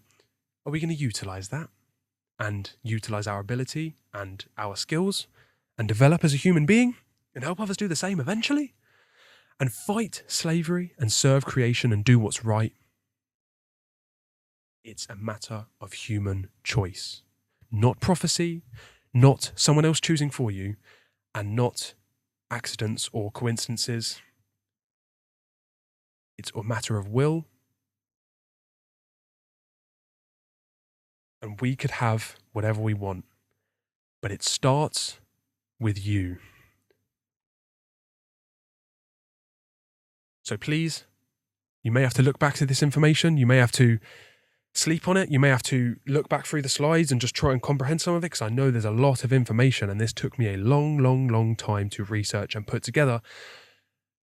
But I really hope you enjoyed, because this is crucial. And understand, more than anything, the spirit of the message. I'm not here because I've been brainwashed or I'm in a cult or a religious organization. I'm here because I've come to understand the aggregation of some very interesting things that are going on and some very compelling explanations and solutions. And I'm doing my very best to help everyone realize the same before it's too late, and to do this as opposed to giving my consent for another ruler to try and change things up when actually they're going to create more problems. Now, what's required is you have to learn the skills, learn all of this information, have it second nature, and then apply the skills to awaken your fellow man and do your very best to serve the creator of the universe, flourish, and do what's right. It's simple to understand, but unfortunately for the mass of humanity, people would rather die than understand and apply this information. But for those that are strong and they've stayed this whole entire time, a pat on the back would not even be enough, as you have completed the first step, or the first few steps, to achieving what you were here to do. You have been given the secret of secrets of all the top secret societies and organizations since the beginning of time, all the top occult organizations and top religious secrets. You've been given them all. Perhaps some more than others at the surface level, but it's now a matter of your application and willpower. This is the beginning of a long journey. I'll do my very best to help awaken my fellow man, and I hope you can do the same. I hope you have enjoyed. It's been a pleasure. It's been a long time coming, and this is the beginning of something good, something great. Hopefully, we can awaken humanity before it's too late. Ladies and gentlemen, this has been Jake Vogels from moralitymatters.co.uk. Thank you so much for listening. Please share this with as many people as you can, no matter how resistant they may be. Do all you can to spread this to other people.